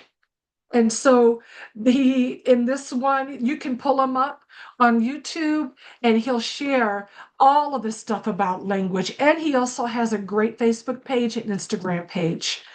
This is a beautiful image that talks about Circle Unbroken by Margaret Raven. And it talks about the traditional artistry of the sweetgrass basket, all the way from Africa to America, and how the tradition is passed on and why it's so important. I believe, Wendy, you brought up, or someone in the early group before we started, we talked about Gullah Days. Tom Barnwell, I think that was you, Lonnie. Who was that? I'm not sure. It was someone that talked about knowing Tom Barnwell. Oh no, it wasn't. It was our historian who was first on with us. He mentioned Tom Barnwell Gullah Days. Very good book that talks about what it was like before Hilton Head Island, a millionaire's paradise, before they pushed Gullah people out to the recesses and took over, and what it was like before the bridge came. And they talk about how the bridge changed everything, everything. Okay, we're moving on. So I'm just going to leave this here and stop because now we're going on 2 hours, almost an hour, 40 minutes. No, we didn't start right at 8, but I want to stop and just have a conversation about our shared connections our shared connections. And I put down some notes, and I was having trouble with a lot of the older scholarship saying Black Seminoles, things like that. Even Joe Opala from Yale, and one of his books that he wrote, he put Black Seminoles and so talking about Maroons, Daniel Littlefield, Dr. Littlefield, he argues that Afro Seminoles had Low Country Gullah roots and vice versa, but others come from Georgia, Alabama, and elsewhere, reflecting a real multi-generational African diaspora, not just a single source. So there's all these things, even our beautiful language links that Ian Hancock has pointed out and Amadou Masali has pointed out. So there's a lot of things here, the spiritual life, the supernatural thoughts and memories that we have incorporated as African people, bringing that supernatural, traditional medicine, knowledge, understanding that everything has a life force, bringing that in, incorporating it into the prayer house, into Christianity, into our root doctoring and healing. So there's all these things, and I wanna stop and just be quiet. And if you can, I want you all to, if you feel like it, if you're on Facebook, I have a page called We Be Gullah, and I share a lot of African diaspora information. So let's stop and let's have a conversation. Thank you. Thank you. If there's any time, Wendy, you want me to come back to hone in on something specific, have a and just, we didn't get to have a conversation this time because I go overboard. Yeah, but I want to pause. I definitely think we're going to have you back. I had a question about the Carolina Gold rice. I've never seen it in stores, but did you grow up eating that rice in particular? No? No, I did not. I eat it now. I did not grow up with it. We grew up with the Asian strain of rice, strand of rice. We did not have the African Glaberina, Carolina Gold, Charleston Gold rice. Because the production is so arduous. You have to have this tidal irrigation. You have to have these things in place. And the rice, when you use the mortar and pestle, it breaks. When you process it, it's fragile. But you get rice grits from that. You get all kinds of things from that. So you never waste it. We don't waste stuff. We don't waste food. We don't waste the leaves on the sweet potato plant because that's what we learned in Africa. That's what you mix with palm oil and other great things. You have ghee, I think it's ghee or ghee, and you eat that. You don't waste anything. But now I do. And one thing we have to know about when we get the Carolina Gold rice, you can order it online. We have Roland's raw grains. Roland's raw grains. He sells it online. You can get it. He grows it. But one thing about it, you gotta wash and wash and wash till the water is clear because you have this arsenic because of the hull.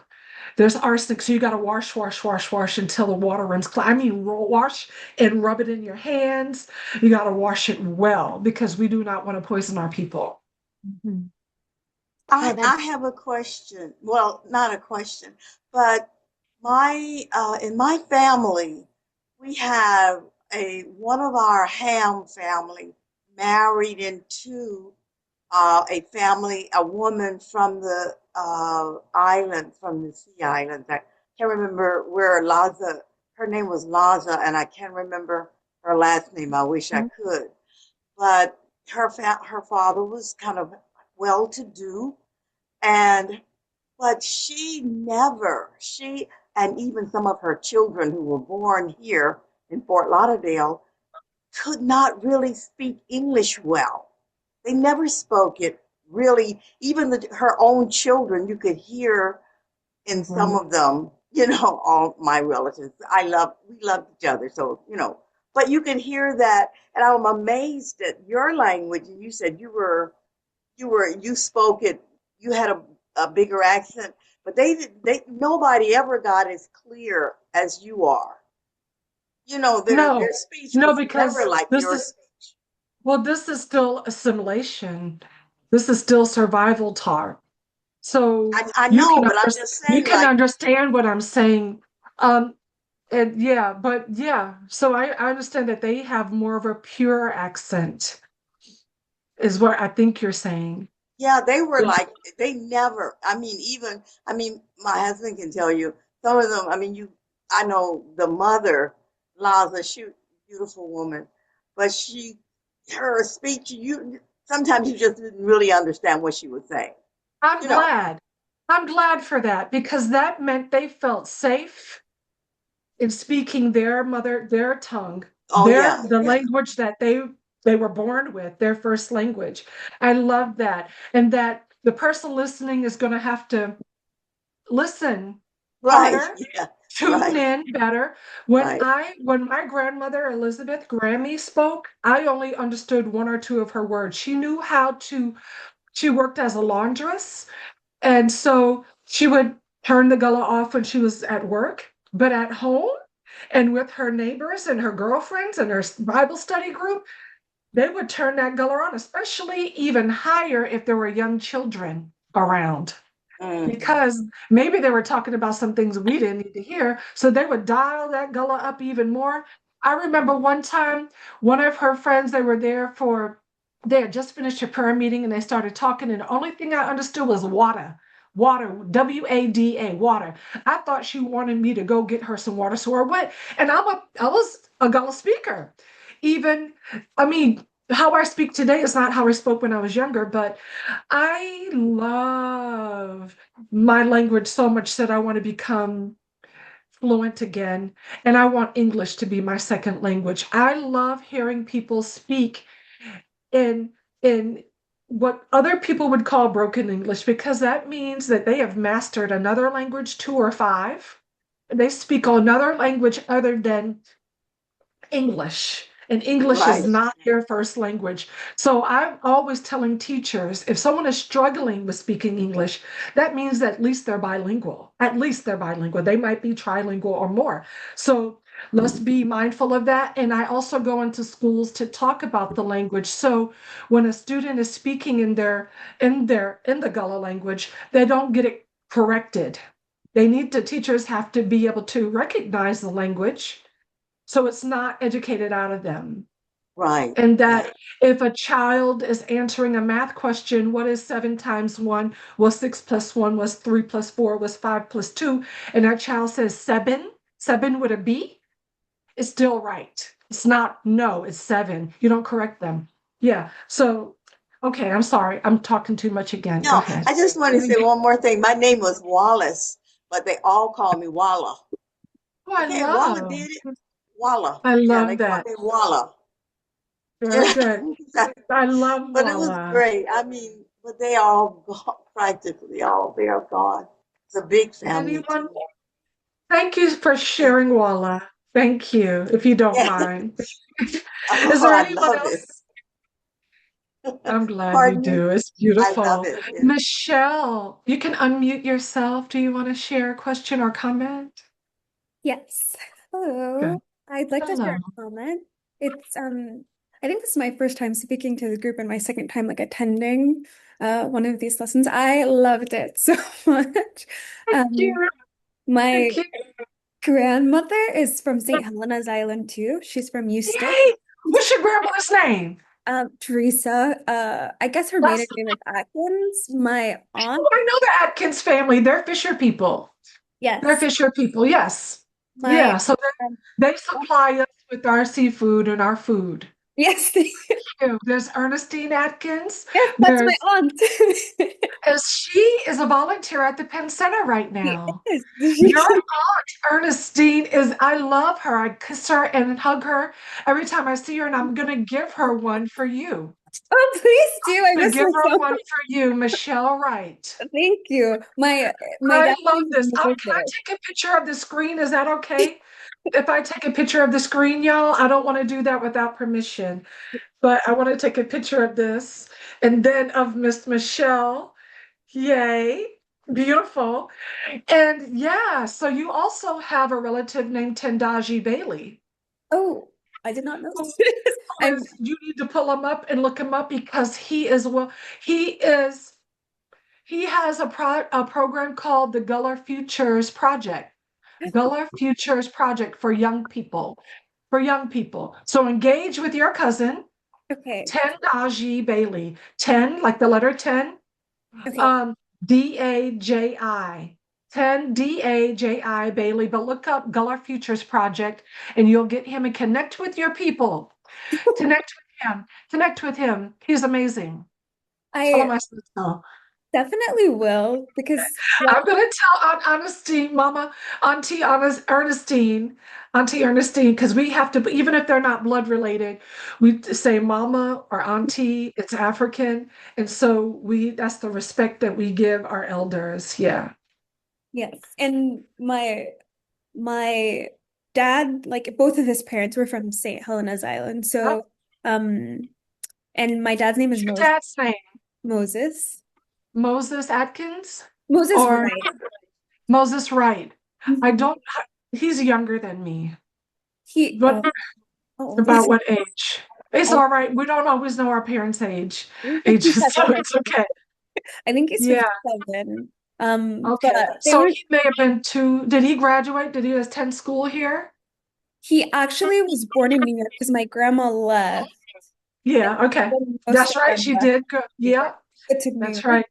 So And that's where we go. We migrate. We yeah, take what we can of our culture and we shed some of it because we have to survive and assimilate, unfortunately.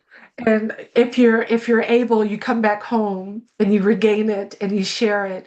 But a lot of us had to, with the Great Migration, out of survival, domestic terrorism, and out of opportunity, we're going to migrate all over the United States and out. So, yeah, yes, yeah. Thank you, Michelle. I wanted I to love her. I love Ernestine Atkins. She there's a festival that takes place in November, the second weekend of November, called yeah, the Penn Center Heritage Day Celebration. She and my father were the founders of that festival, and as a festival to hold on to the culture and to celebrate harvest time. that's Yeah, amazing. That makes sense she for was one of the she founders. has a banner in her house. Last time I was there, I saw something about that, but I'm a student now at Harvard actually, and I You study are, like or I'm researching maroon communities, like well, just the Gullah maroon community in Florida, yeah, like religious yeah, yeah. life and because I'm at the divinity school, so I'm studying, yeah, like their religious life and spirituality. Um, and I think I met someone today who knows you, which was kind of crazy. Her name is Brenda Tyndall. She's like the Yes, Brenda Tyndall yes, and I work together. She and I are dear friends, and we work together. And she's big time on that campus. yes, She's big time there. She and I help lift up the International African American Museum in Charleston, South Carolina. It's an amazing museum, just opened a couple of years ago. So, thank you, yes. thank you. I work at the archives there, and so she came into my job with a class, and we were talking about the repatriation of like the Yeah, daguerreotypes um yeah. Oh back in yeah, Charleston, and so I we were talking about that, and then I I mentioned love that, Brenda. and she was like, "I know Victoria Smalls. I'm gonna text her now that you say that," and I so love her. tell her I said I love hello. Brenda is such a gentle and kind soul and a beautiful soul. And I love that you have that connection. And let me know if there's anything I can do for you, Michelle, in your work and your scholarship. And I speak about the spirituality within Gullah Geechee communities and the prayer houses and the direct connection to the Poro Sandy secret societies and other types of traditional worship in Africa. So whatever if you need anything, reach out to me. Wendy will give you my information. Oh, I I definitely will. My favorite thing is to listen to people and oh know and hear what yeah. they know. So I but don't tell me twice because I definitely will do it. I love listening. No, Um, please. I'm serving on a committee for a candidate, a master's thesis candidate, and we have to be of service. My mother and father taught us to be of service. That's the price we pay to be on this earth, on this planet, is to be of service to mankind and one another. Let me be of service to you in any way that I can, please. Thank you so You're welcome. You're welcome. And it's recorded, so you have to hold me to it. much. Wendy, I have another question. Gabriel, did you want to ask? I don't know if he's still on. Oh yeah. Sorry. Um, you when you were talking about Small's ancestor, you talked about how you would say your name in Gullah, like introduce yourself. And it involved the use of da day, which we have in Afro-Seminole Creole too. Um, and so, but I didn't catch it. It went by really fast. So would it be like ah da day Victoria or ah Victoria da day or Oh, Lordy. I said, I said, I don't know if I said my name in conjunction with it, Oh, I but no, not your name. It Agladi. was think it Here, was. so Agladi Fasil under the day. okay. Agladi Fasil under the day. And the day, that means today. Right, But right, day also means they, Mhm. right. um, them. Agladi to see on the day. Hope see on the soon and we land at Gola Kisti. I hope to see you soon in our home here in our land of Gullah Geechee. Yeah, yeah. But thank you, Gabriel. Thank Thank you you. so much. And it's good to see your face. Thank you for coming on camera so I could put a face. Thank you. I appreciate it. Not any pressure for anyone else because we need to be comfortable in our own spaces and I respect you as well. Thank you. Benny, Mr. Right, Benny. right. Outstanding presentation. I have a voice problem here. Just want to let you know it's an outstanding presentation. And I'm looking for you to come back again. And I was wondering about Susie King Taylor. I had heard that she was a Gullah Geechee. Is that correct? That is correct. I'm so glad y'all know these names. Susie King Taylor, she's at the level, not as far as in freedom seekers, but she served within the United States Colored Troops as a nurse. Susie King Taylor is Gullah. Yes, she's coming from the Georgia, the Savannah, Georgia area, Chatham County area of Georgia, which is just below us. And she wouldn't have called herself Geechee because there weren't these terms. But if you look at the waterway, some people refer to themselves as Gullah. Some people were, and that's people that are above, north of the Ogeechee River into North Carolina. Some people refer to themselves as Geechee as being at the Ogeechee River and south into Florida. I'm north of the Ogeechee River, and that's another reason why people are called Geechee, in conjunction with Kisi, the one of the tribes. Um, but I only knew the word Geechee growing up, and it was so negative. In movies, you think of, I think there was a Bill Cosby movie, and they were talking about a Geechee person, and then also a soldier story where they had Geechee Dan, and they were depicted as people that were uneducated, and that needed to evolve into the mainstream of what we are supposed to be as African Americans today, quote unquote. But Susie King Taylor was a teenager when she decided that she wanted to help serve her people. She came to Beaufort to serve in the Beaufort hospitals here because Beaufort, South Carolina served as a hospital, primarily a hospital place for the wounded in Charleston, South Carolina, where Fort Sumter, Moultrie, all these places during the Civil War. Many of them were shipped to Beaufort, South Carolina. Susie, I think she was 14, 15, serving as a nurse. And she actually, at the colored troops, the United States colored troops, not troops at this time, and at one of the hospitals. And I forget the number of the hospital they called them, but if you visit the Reconstruction era, National Park Service Reconstruction era website, They have a whole bunch on Susie King, and she actually served and nursed Frederick Douglass's son when he was injured in the war in Charleston and brought to Beaufort to be healed. She nursed him. And he credits her in his pension files, in his stories, Susie King Taylor. And she mentions him in her pension files.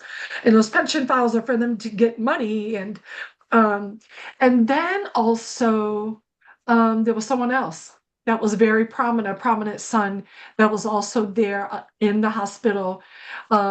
Along with Frederick Douglass and Susie King, but of course, Harriet Tubman served as a nurse also in that hospital. And but yeah, Susie King Taylor, she has a cultural center, museum. There's a wonderful Facebook page, the Susie King Taylor Heritage Center. I'm not sure, but follow her. But I love that these young people, these young people are compelled to serve their people in this way. And I always say it's the young people that are going to move the world. Okay. They're going to, yeah. Yeah, Okay. well, I just want to let you know that her maiden name is Baker. That's right, Susie Baker. That's right. You're right. My her great grandmother was born in the same town, and her name was Mary Baker. It's a long Okay. shot, but there's a possibility I may be a distant relative. There you But need to look into that. You got time to research that? it's been difficult. I've been trying for years, but I can't. How about this? I got a suggestion for you. The museum I help uplift, the International African American Museum, on their website, they have a tab that says Center for Family History. Okay. I'm almost certain they have Susie Baker King Taylor's pension file. And they have to name all types of things to be able to qualify to get a pension. Had to go through all kinds of stuff as colored people to get their pension. Okay. They can help you and everybody else here, everyone else here, everybody on here, with genealogy. Okay, Thank you. so you're welcome. Yeah. Miss Sache is, I don't want to mispronounce a beautiful name. It's Seisha. Seisha, Yeah. beautiful, even Thank more you. beautiful. Thank you, Yeah. Seisha. No, I just had a quick comment. I just wanted to say thank you, well, in our language, Mado, for being here. I'm a Black Seminole descendant in Oklahoma. My ancestor was actually Negro Abraham, who was a Gullah. Oh yes, From I've heard of him. Yeah. And so I just wanted to thank you for bringing in that connection too that you had mentioned. Dr. Littlefield is actually a mentor of mine. I'm a historian myself and a genealogist. And I actually also wanted to mention that our sister Wendy, my Black Seminole relative to the south of me in Brackett, is going to be on genealogy brunch this coming Sunday at 12:30. The 25th. Yeah. Information. Oh yeah, I can drop it in the chat real quick, but I just wanted to make that quick note and just to thank you, my Gullah relative. Because of Wendy, Karina, and Caitlin, I really didn't feel I guess included as a Black Seminole, but my late grandmother, who was a former band chief of one of the two freedmen bands in the Seminole Nation, Lena Shaw, she used to tell us growing up, like, we're the lusty people, which means Black, in Muskogee, but we are Gullah people. We're proud. Mm-hmm. We used to have T-shirts with Abraham on it that said Escaloosti Gullah Seminole. Yes. And I grew up knowing I was Gullah. I always used to tell people, but when I got an undergrad, folks would say, oh, well, how do you know you're Gullah and all of that? Yep. So when I met other Gullah people, they were like, you a relative, come back home. Like you're a relative. And We all need so you. thank Thank you, you. Stacia. But also Okay. on St. Helena Island, on St. Helenaville, on Pine Island, is just it's not it's an island that is connected by a Native American indigenous our people's first people's path. And so it's an earthen connection. And the Muskogee have a burial ground there, a big burial ground there. And it has been owned by a private person outside of the community and bought by billionaires outside of the community. And because we have a cultural protection overlay, preservation overlay on our island, they cannot go forth. Although they've sued and sued and sued, we have this cultural protection overlay that keeps resorts, golf courses, and gated communities off our island because we are fisher people, we work the land, and we cannot have the runoff pesticides. We cannot be pushed out of our community. And they have not once talked about the burial ground, the mound, the huge burial mound that's there, the some of the oldest artifacts that have been discovered in North America at not on the burial ground. I hope they have not I hope they have not disturbed that. If they have, God help them, because I was taken out there by the developer because they wanted the Gullah Geechee corridor to be on their side. I did not say that I was on their side, but I wanted to see because that used to be our playground as children. We used to go out on Pine Island and play, but we knew where the burial mound was, and we were not allowed to go on the burial mound.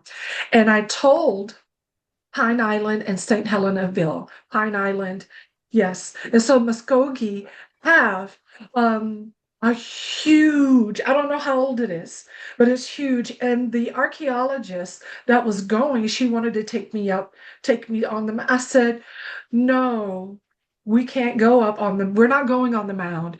And she says, oh yeah, it's just right here. I said, actually, we're already on it. If you haven't noticed, we're already on the outskirts of it. We're not going. I said, even as a child, we were told no. We were told no. We didn't know. We didn't know. I only learned about the burial, who they belonged to, in the past 3 years. I only just learned. So on St. Helena Island, yeah. So we are definitely melded within our African culture and Caribbean, and then also our Native Nation people. And I feel sometimes that the DNA testing eliminates the markers for our DNA ancestry, where we are not able to. That's just my thought. Because if my grandmother is saying that she is this amount Cherokee, why isn't that showing up in my DNA as only 1%? So I feel like that there is a systematic thing happening with DNA results to minimize the population. But the Yes, sir. DNA results, they do tell you that it's only like 10%.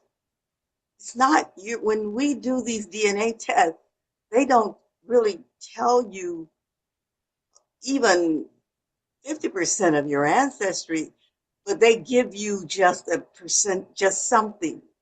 It's not your ancestry. So all that stuff that you're not getting is still there, but they It's are still not able there. to, It's they don't still know there. how, yeah, they don't know how Yeah, to they don't do it. right to what do you call it? I don't know, disseminate it. Yes, Lonnie, thank you for that. I participated Lala. in a project at the University of California, Hayward in 2010. And during the Q&A, a professor stood up and said, well, at that time, and I'm Mr. Technologically Challenged, I'll admit that, but to be more relevant to what we're discussing right now, those DNA results can be interpreted 3 to 4 different ways. So depending on who's looking at it and whatever their agenda is, you may only get part of the picture. And let's face it, there's been a long history of ethnic cleansing going on in this continent. But you don't want me to go off on that right now. Hey. Hey, It's been doing and the oh, yes, my uh, brother. uh, uh, and I'm sorry for butting in. I'm Anton Hawkins. I'm from Phoenix, Arizona. Similar Oh, also. I looked into them DNA tests, and they also say that the they didn't use any North American tribes represented for the base with the test. They didn't wow. use any North American Oh tribes. They used Central and South American tribes. Yeah, no, So if you that's that's what. take it, I sorry, yeah. this is Oh wait, Seisha. Actually hey, that's not true. They did use some North American tribes. But I oh guess it they That depends on oh the testing agency, right? Maybe. And I yeah. guess Wendy will yeah. go over some of this in her Um, presentation. I don't know. and I got one more quick question. Oh, I've been you're looking good. all You're good. I- Please go I've been ahead. looking all over the place for information about Amelia Island. Yeah. My family is originally from there. I'm a Hawkins from Amelia Island, and I can't find nothing about that. I've You looked at gotta come. You gotta come to Amelia Island. Amelia Island is highly developed now, so yeah you'll have to look at people on the outskirts. You know how they do. They put us on the outskirts yeah and push us out. So, or push us out entirely. You have to come and find your people. yeah. Hey, You cause have to I come called the and museum try. down there and they hung up on me. Oh no, I called the on museum Amelia and Island? Yeah, yeah, yeah, yeah, probably. on the museum, and I told them that I was descended from some because we trained horses over there. We would take horses from the island and take them to the coast and train them and all that stuff. Marsh tackies or Yeah, yeah, with the tacky horse, March tacky horse. yeah, And yeah, I called the museum for the that dealt with the horses and stuff, and they hung up in my face. that is. I have no words. I have no words. I'm so sorry. Oh no, it's Yeah, a, that's because they have something to hide. yeah. All Yeah. right, You will sorry for not taking see up your your time. family's history inside of the museum. It's not gonna be there. It most likely will not be there at all. Yeah. Okay, Yeah, all Not right, in the I'll museum. try to make a visit. Not in the museum. No. Yeah. Well, see, I Okay. was just trying to get some leads so then they could tell me something, but Mm. yeah, it was nothing. They hung up on me, in fact, so I don't even know. All that right, but Well, happens. now, I'll That, yeah. give it a try though. that happens with museums. When Mhm. Yeah, I've had the experience of asking some inconvenient question and oh, the phone just goes dead. So yeah. life in America. Life in America. And Mr. Jean, you question that you put in the chat, if you want to ask that. Oh yes. What did I say? Yeah, speaking of, yeah, we were talking about specific families, and I was saying that I might have missed it if you had referred to Robert Smalls, and if you're a relative, uh, the hero of Yeah. the planter. No, you didn't miss it. That's a question I get on a daily basis. I want to be, I'm sure, and I my want to be, I uh, want to be so okay. badly related to Robert Smalls. Um, the family is not quite, I think I know how he got the name. I think the family, they keep secrets because he's definitely a biracial man. And the McKee family is not willing to do DNA testing to prove that. And they don't need it. So they blamed the biracialness on an Irish immigrant, a drunkard of the community. And then also Lydia Polite, Mm. she's also enslaved here, coming from this area. There's also going to be another enslaved man at that house. His last name is going to be Smalls. I think they just provided that name because of that. However, now that his name is Smalls, he's had small children. He's had a young boy that died, I think, at 4 years old or so. So he didn't produce any or any children, any descendants. And he had two daughters. One biological daughter, and then two that were brought in because of his first marriage. Then he also had another son that the family doesn't talk about. But then there was another Smalls on the planter that night. And now we're learning and getting all the names and trying to get the backstory of all the people, including their spouses and the children that were also on board. There was more than just the men that served were there was more than just the men that were forced and pressed to work on the side of the Confederacy because they were enslaved people. So there were people that were forced. Some people have a delusional story that they served proudly, their ancestors served proudly in the Confederacy. You weren't considered a human being. What do you mean? Right. So you're not even documented within serving in the Confederacy. There might be a photo, but who is that? No one has kept a record of it, to my knowledge. And I'm, with the North-South newspaper and the research, sir, our historian, he probably knows so much more than I could share. And I don't want to say there isn't information. I just don't know. I don't have the knowledge of it. But I want to be, and if it's not him, I'll be happy with the other Smalls on the ship. Right. It was interesting because even the national park, you know, uh, facility at Fort Moultrie, we were wondering why there seemed to be such a reluctance to even acknowledge that Robert Smalls Oh, was yeah. Gullah. But the Yeah. second half of my question was about the Moran family in Harris Neck, Yeah. Georgia. Yeah. And I was Yeah. wondering I'm sure you're familiar with their story Oh, and you yes. might Of want to share course. some insights on that. Yeah, so there's this really great family, the Moran. Wilson Moran is my dear friend, and his mother and Amelia Dolly, they had this family song that was passed on from generation to generation all the way back to the continent, to the village in which they came from in Sierra Leone. They didn't know that. They came from Sierra Leone. But there was this song, and they spoke with a Peace Corps volunteer and a linguist, and they shared this song. And there was a song also shared with Lorenzo Dow Turner, who was they call him the father of the Gullah language, but he was the person that kind of documented the first interaction with a Gullah speaking student from Charleston at Claflin College or at South Carolina State or both. Pardon me.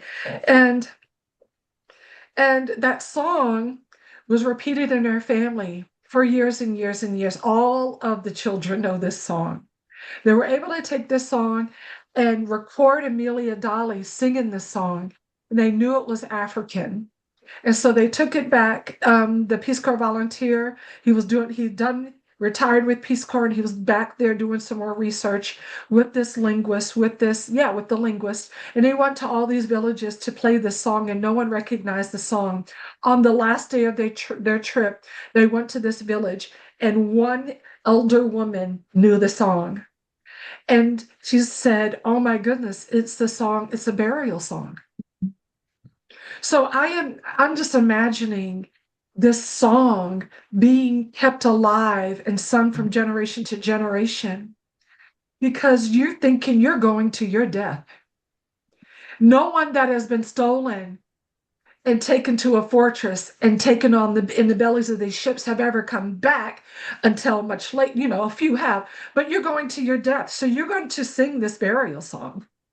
You're dying. You're going to go die. These people are going to eat you. All these stories. You're going to be, yeah. So you're going to sing this burial song on. And it's the language you cry in. Thank you, Wendy. And it's an amazing documentary that shares that story. And it's so beautiful. When I went to Sierra Leone in 2019, I brought in the new year in 2020 in Sierra Leone. We went into that village with Wilson Moran, who is a honorary chief of and his mother is the honorary chief of that village. And they sung that song. He knows this song verbatim. His sons know this song verbatim. And they're going to continue to pass that on. And it's amazing that it's a burial song because you're going to die. You're going to your death. And Yeah, you think about Igbo landing and the story of the Igbo people that were chained together, that instead of, as they gazed on the land to see the people that were broken, they're African people that were broken in spirit in every way and chained, summarily decided that they were going to return to Africa, that they were going to go home on their terms. I don't call it a mass suicide. I call it a homegoing. Yeah. Okay. We can go on and on. It is 10, almost 10:30 here. Is 9:30 there or Can I say yeah? something? Yes, you can. This has I'm been really having good. I fun. really enjoyed It's this. been fun. Two things. Black Confederates. Many years ago, I did some research Okay. and came up maybe 200 or 300 guys really were Black Confederates. So I wrote up a little piece saying, and then I stressed that, most of the people in the Confederate Army who were Black were not soldiers, they were slaves. They were there because they had to be there. Right. So later on, there's some exchange on Facebook or something, and somebody cites the piece I wrote as saying, this proves that there were thousands and thousands of Black Confederates. I mean, I'm saying there's like 200 or 300 guys, across the whole country. The other thing is, you recommend the New Testament in do not buy it from Amazon. Never buy No. a book from Amazon Right. because Right. they cheat the publishers. I mean, they basically Okay. blackmail the publishers. If you don't sell it to us at 50%, we won't sell it at all. Whoever publishes the book, just find out the publisher and buy it directly from the publisher. That's what we do. Thank you for that. And it's not guaranteed that when you get that book, it could be reprinted and illegally, and you're not getting what you're thinking that you're supposed to be getting. So, yeah, we've seen stories of people that have purchased this history book, Black AF History, Black AF. I'm not gonna say what AF stands for, but it's an amazing book by Michael Harriot. People have bought the book on Amazon. They've opened some of the pages and just garbage inside and not even his work at all. So thank you to that point. Thank you for that point. I'm going to go sleep. I was up at 3 o'clock this morning. So, Oh, wow. The life of a good night, everybody. historian. Have a good night. Thank you so much. I'm definitely It's good to see you, Dr. Bell. So are there any other questions anyone has? Well, Victoria, thank you so much for your time. I told you an hour, and look, time's flown by so fast. It doesn't. It has. So you predicted at the beginning, just by how everybody was engaging with each other, it was going to be a very lively conversation. So thank you so much for your time. Thank you everyone who came on this evening. I definitely think we need to have, because I feel like this is just scratching the surface. Yeah, Yeah, I can concentrate on something and have more in-depth dialogue on that one topic. Yeah. yeah, there's so much. One thing I want to say about the paintings that you showed, it's Mm-mm. how vibrant and colorful they all were. And I Yeah, like the artists all made a conscious decision to make sure that if they're going to paint, the history of their family, that it's going to be on their terms, meaning it's beautiful and colorful. And I just think yeah, it's interesting yeah, to sort of uplift with color choices. There was not one painting that you showed that was sad or dreary because of lack of color. So yeah. just the observation that I had. Miss Thank you, Smalls, Wendy. Miss Smalls, at the risk of too much information, when you showed the recipes of the food you made, you almost had me chewing my screen over here. So Oh I yeah, just yeah, we're gonna and you made my stomach tell my spine to move over. So hey, yeah, when you said that you were making that I food. was salivating too. So yeah, What is your secret for crab and rice? What They is all the look Oh, great. secret we need to know when we do crab and rice? it's crab rice. You can put okra in it, but it's the herbs. It's the That's what I mean. herbs. What's the secret herb? What's the herb? Come on. You can tell us. Just Let tell me. us. I'm gonna go to Sally Ann's. Hold on. I'm gonna give you her secret. Hold on one second. Let's see if she has the secret in the recipe. I think she does. While you're doing Um. that, let me ask um, Yeah. Miss Cheney, Professor Cheney, when you were a kid, I don't know if your grandparents did this with you, but whenever we used to see crabs running down the street, my grandmother would tell me, "Go get the crabs because a storm is coming." And sure enough, within 2 or 3 days, a storm would hit, but we'd have a lot of fresh crabs to eat. Yep. I love that. I I love. grew up in the city. I did That's not okay. We won't grow hold that up against you. I did not grow up next to crabs running down the street. My street was Sapodilla. It was a regular street in West Palm Beach. Well, Wow. This. in my grandparents' place in Jania was just south of the old Griffith Road Canal. Oh my gosh. Oh my. Oh yes. Yes. Okay, Miss but I'm carbon Walla. dating myself now. That's all right. Be proud of it. Miss Walla. Oh, by the way, It's yeah. there Mhm. used to be a Seminole camp called Pine Island, by the way, which was west of current day Fort Lauderdale.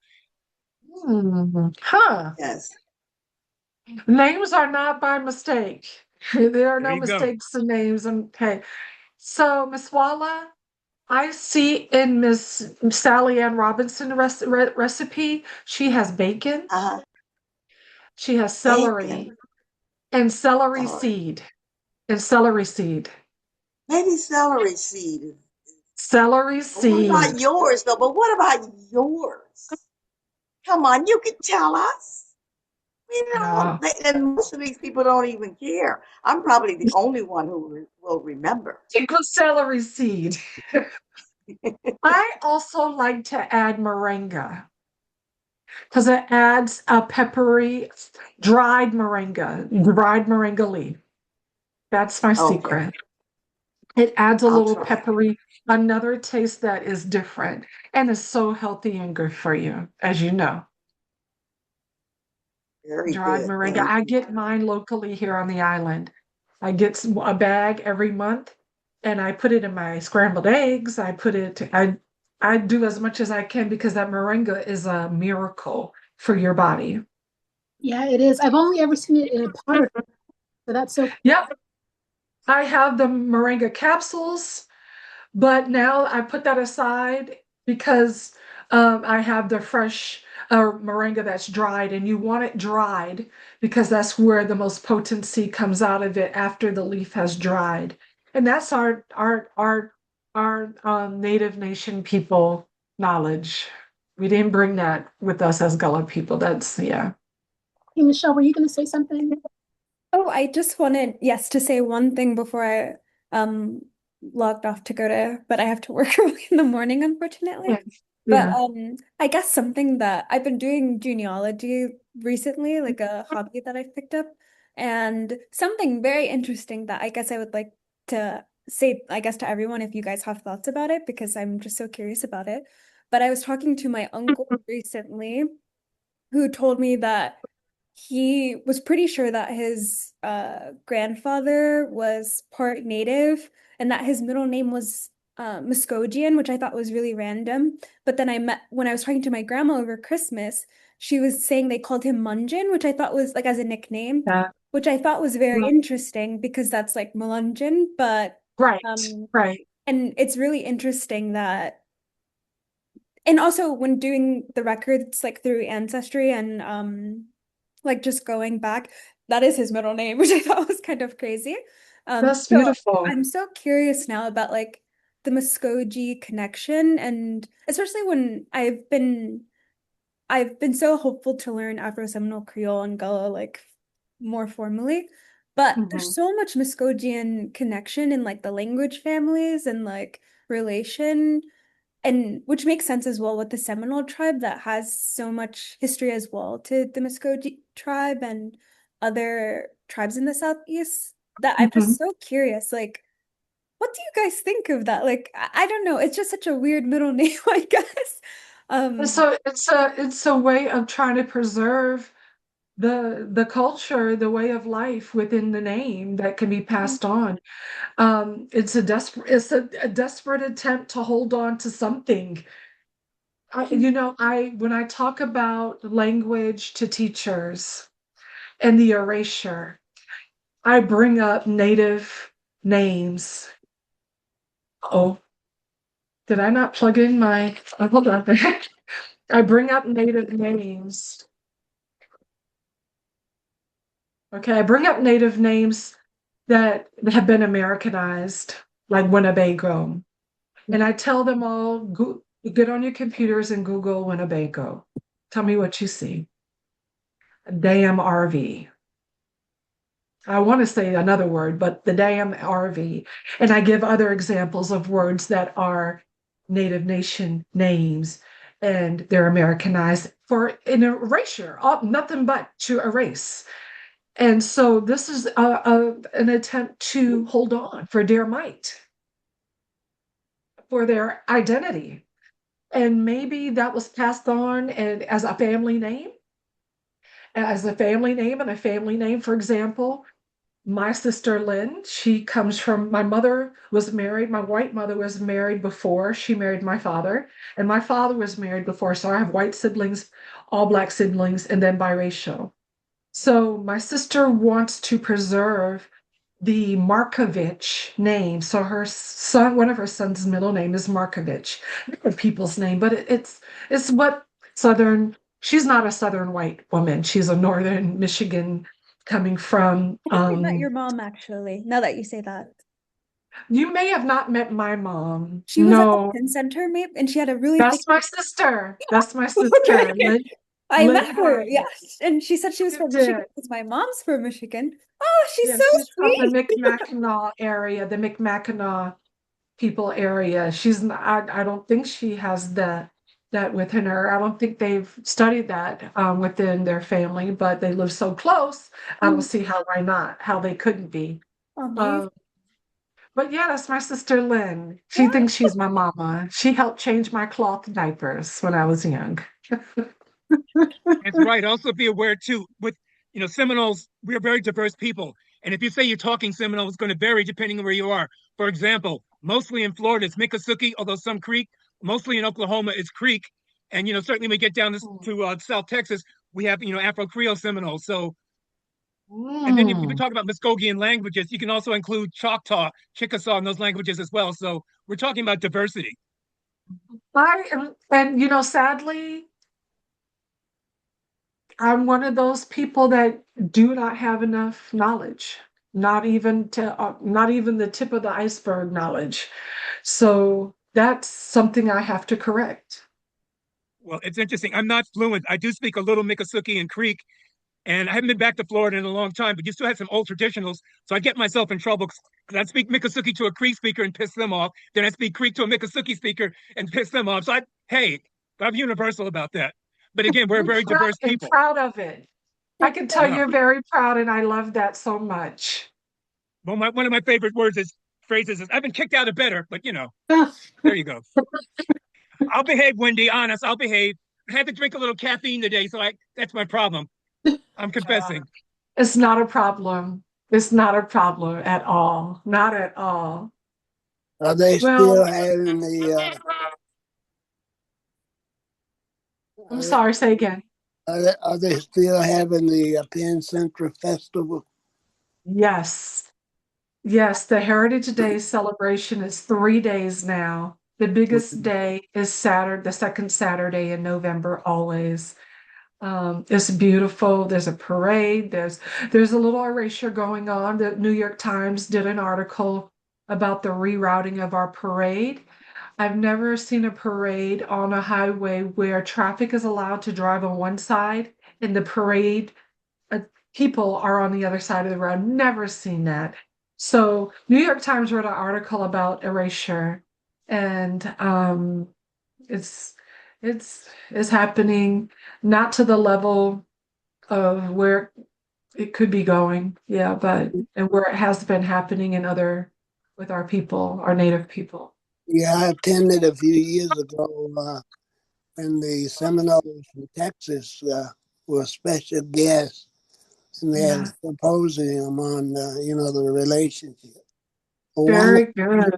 It was a great weekend. Very good. And the next day, a group of people went to Sullivan's Island and they had a ceremony at Osceola's gravesite. Oh, I love that. I love that. Jonathan Green did one of the artists in my presentation, he did a painting of Osceola. Okay. And he's created a talking stick in honor of Osceola. Yeah. And he gives it to community leaders or it's hard for me to say a leader, me being a leader. Other people can say it, it's hard for me to say it, but I'm gonna say advocate. Yeah. And so I have one. I have one that he has he's mixed it with, he's done a beautiful twig, and he even has cowrie shells on it to bring in the African component to it. Yeah. Yeah, it was a great weekend. That's one of my high points in my life, I guess. Well, thank you. You were on my island. Yep. Yep. Along with Doug Warrior. Oh, wow. Bill and Dove and Ethel, they were there, and there were a lot of other people there also.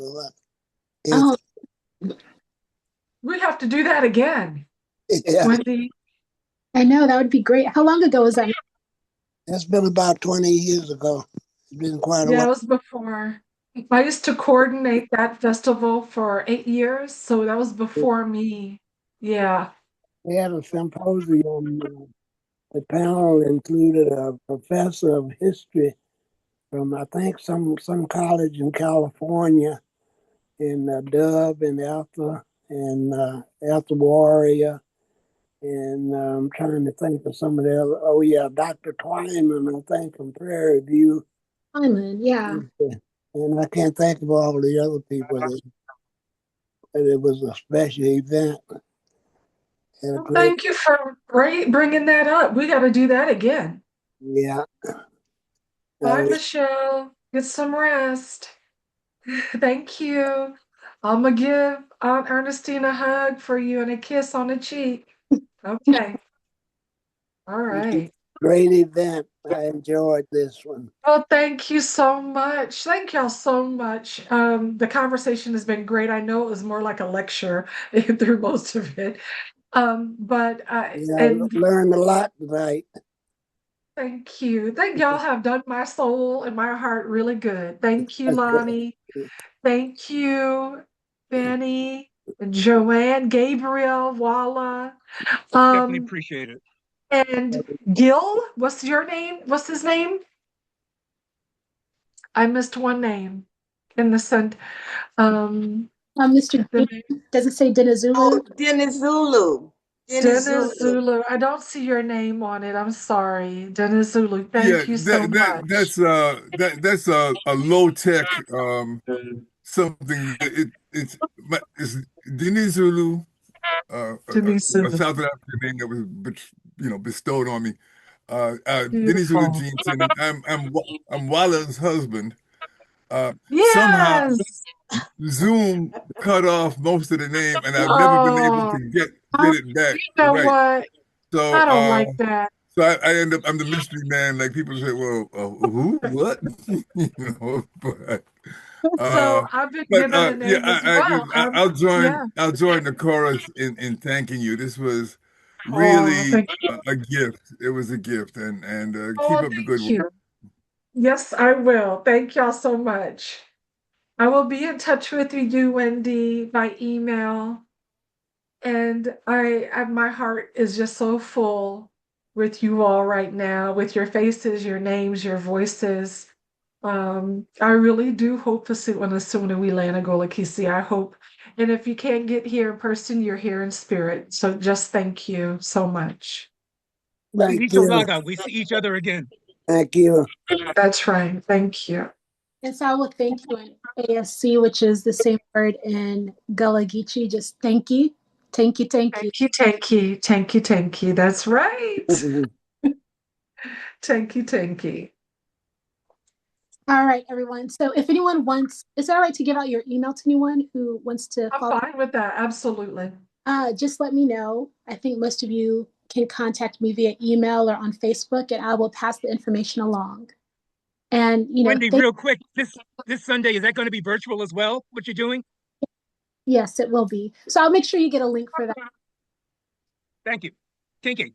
But yeah, this was beautiful, Miss Victoria. Thank you so much. Okay, you're welcome. It's so much to consider, and just to be proud of who the Gullah Geechee are, all that they accomplished. So thank you for that. What's the name of your Facebook page? The name We be Gullah. be Gullah. We be Gullah. We Be Gullah. Okay. That's Okay. right. Okay. Thank you. Thank you. All right. Okay, y'all. You have all those visuals in your book, Oh, I Victoria. don't have a book yet. I'm actually been invited to write a book on praise houses, on the prayer house. very good. Oh, that's wonderful. Yeah, but I have not. I have a large collection of Gullah art and African artifacts, and I do want to talk about those in a book. Yeah, that would be. That's a great idea. Yeah, and the connections between the African art and the Gullah Geechee art. Yeah, so thank you, Alla, because yeah, that means I actually have some homework to do that I got to turn in to the publisher. So, Wow. Also include the Seminole in there while you're doing that. well, thank you. Yes, ma'am. Yes, ma'am. Thank Best of you. luck with your book and let us know when it comes out. I Oh, shall. Thank please. you. Well, it's going to be a little while because I just got the invitation. So it's going to be a little while, but I'll definitely make sure Wendy knows and we all know. And thank you for the push, for the for the push to get this done. Thank you. Okay. All right. All All right. right, good people. Thank you so much. You're welcome. Take good care. I don't want to end Oh, because I am the one. are you? Um, Oh, yeah, let yeah, me you can end it for all. give this back to you. Oh, you sure? Yeah, go ahead. Okay. Mwah, Good mwah, mwah. night. Good, Good everyone. night. Bye bye. Bye bye. Bye. Bye bye, everyone.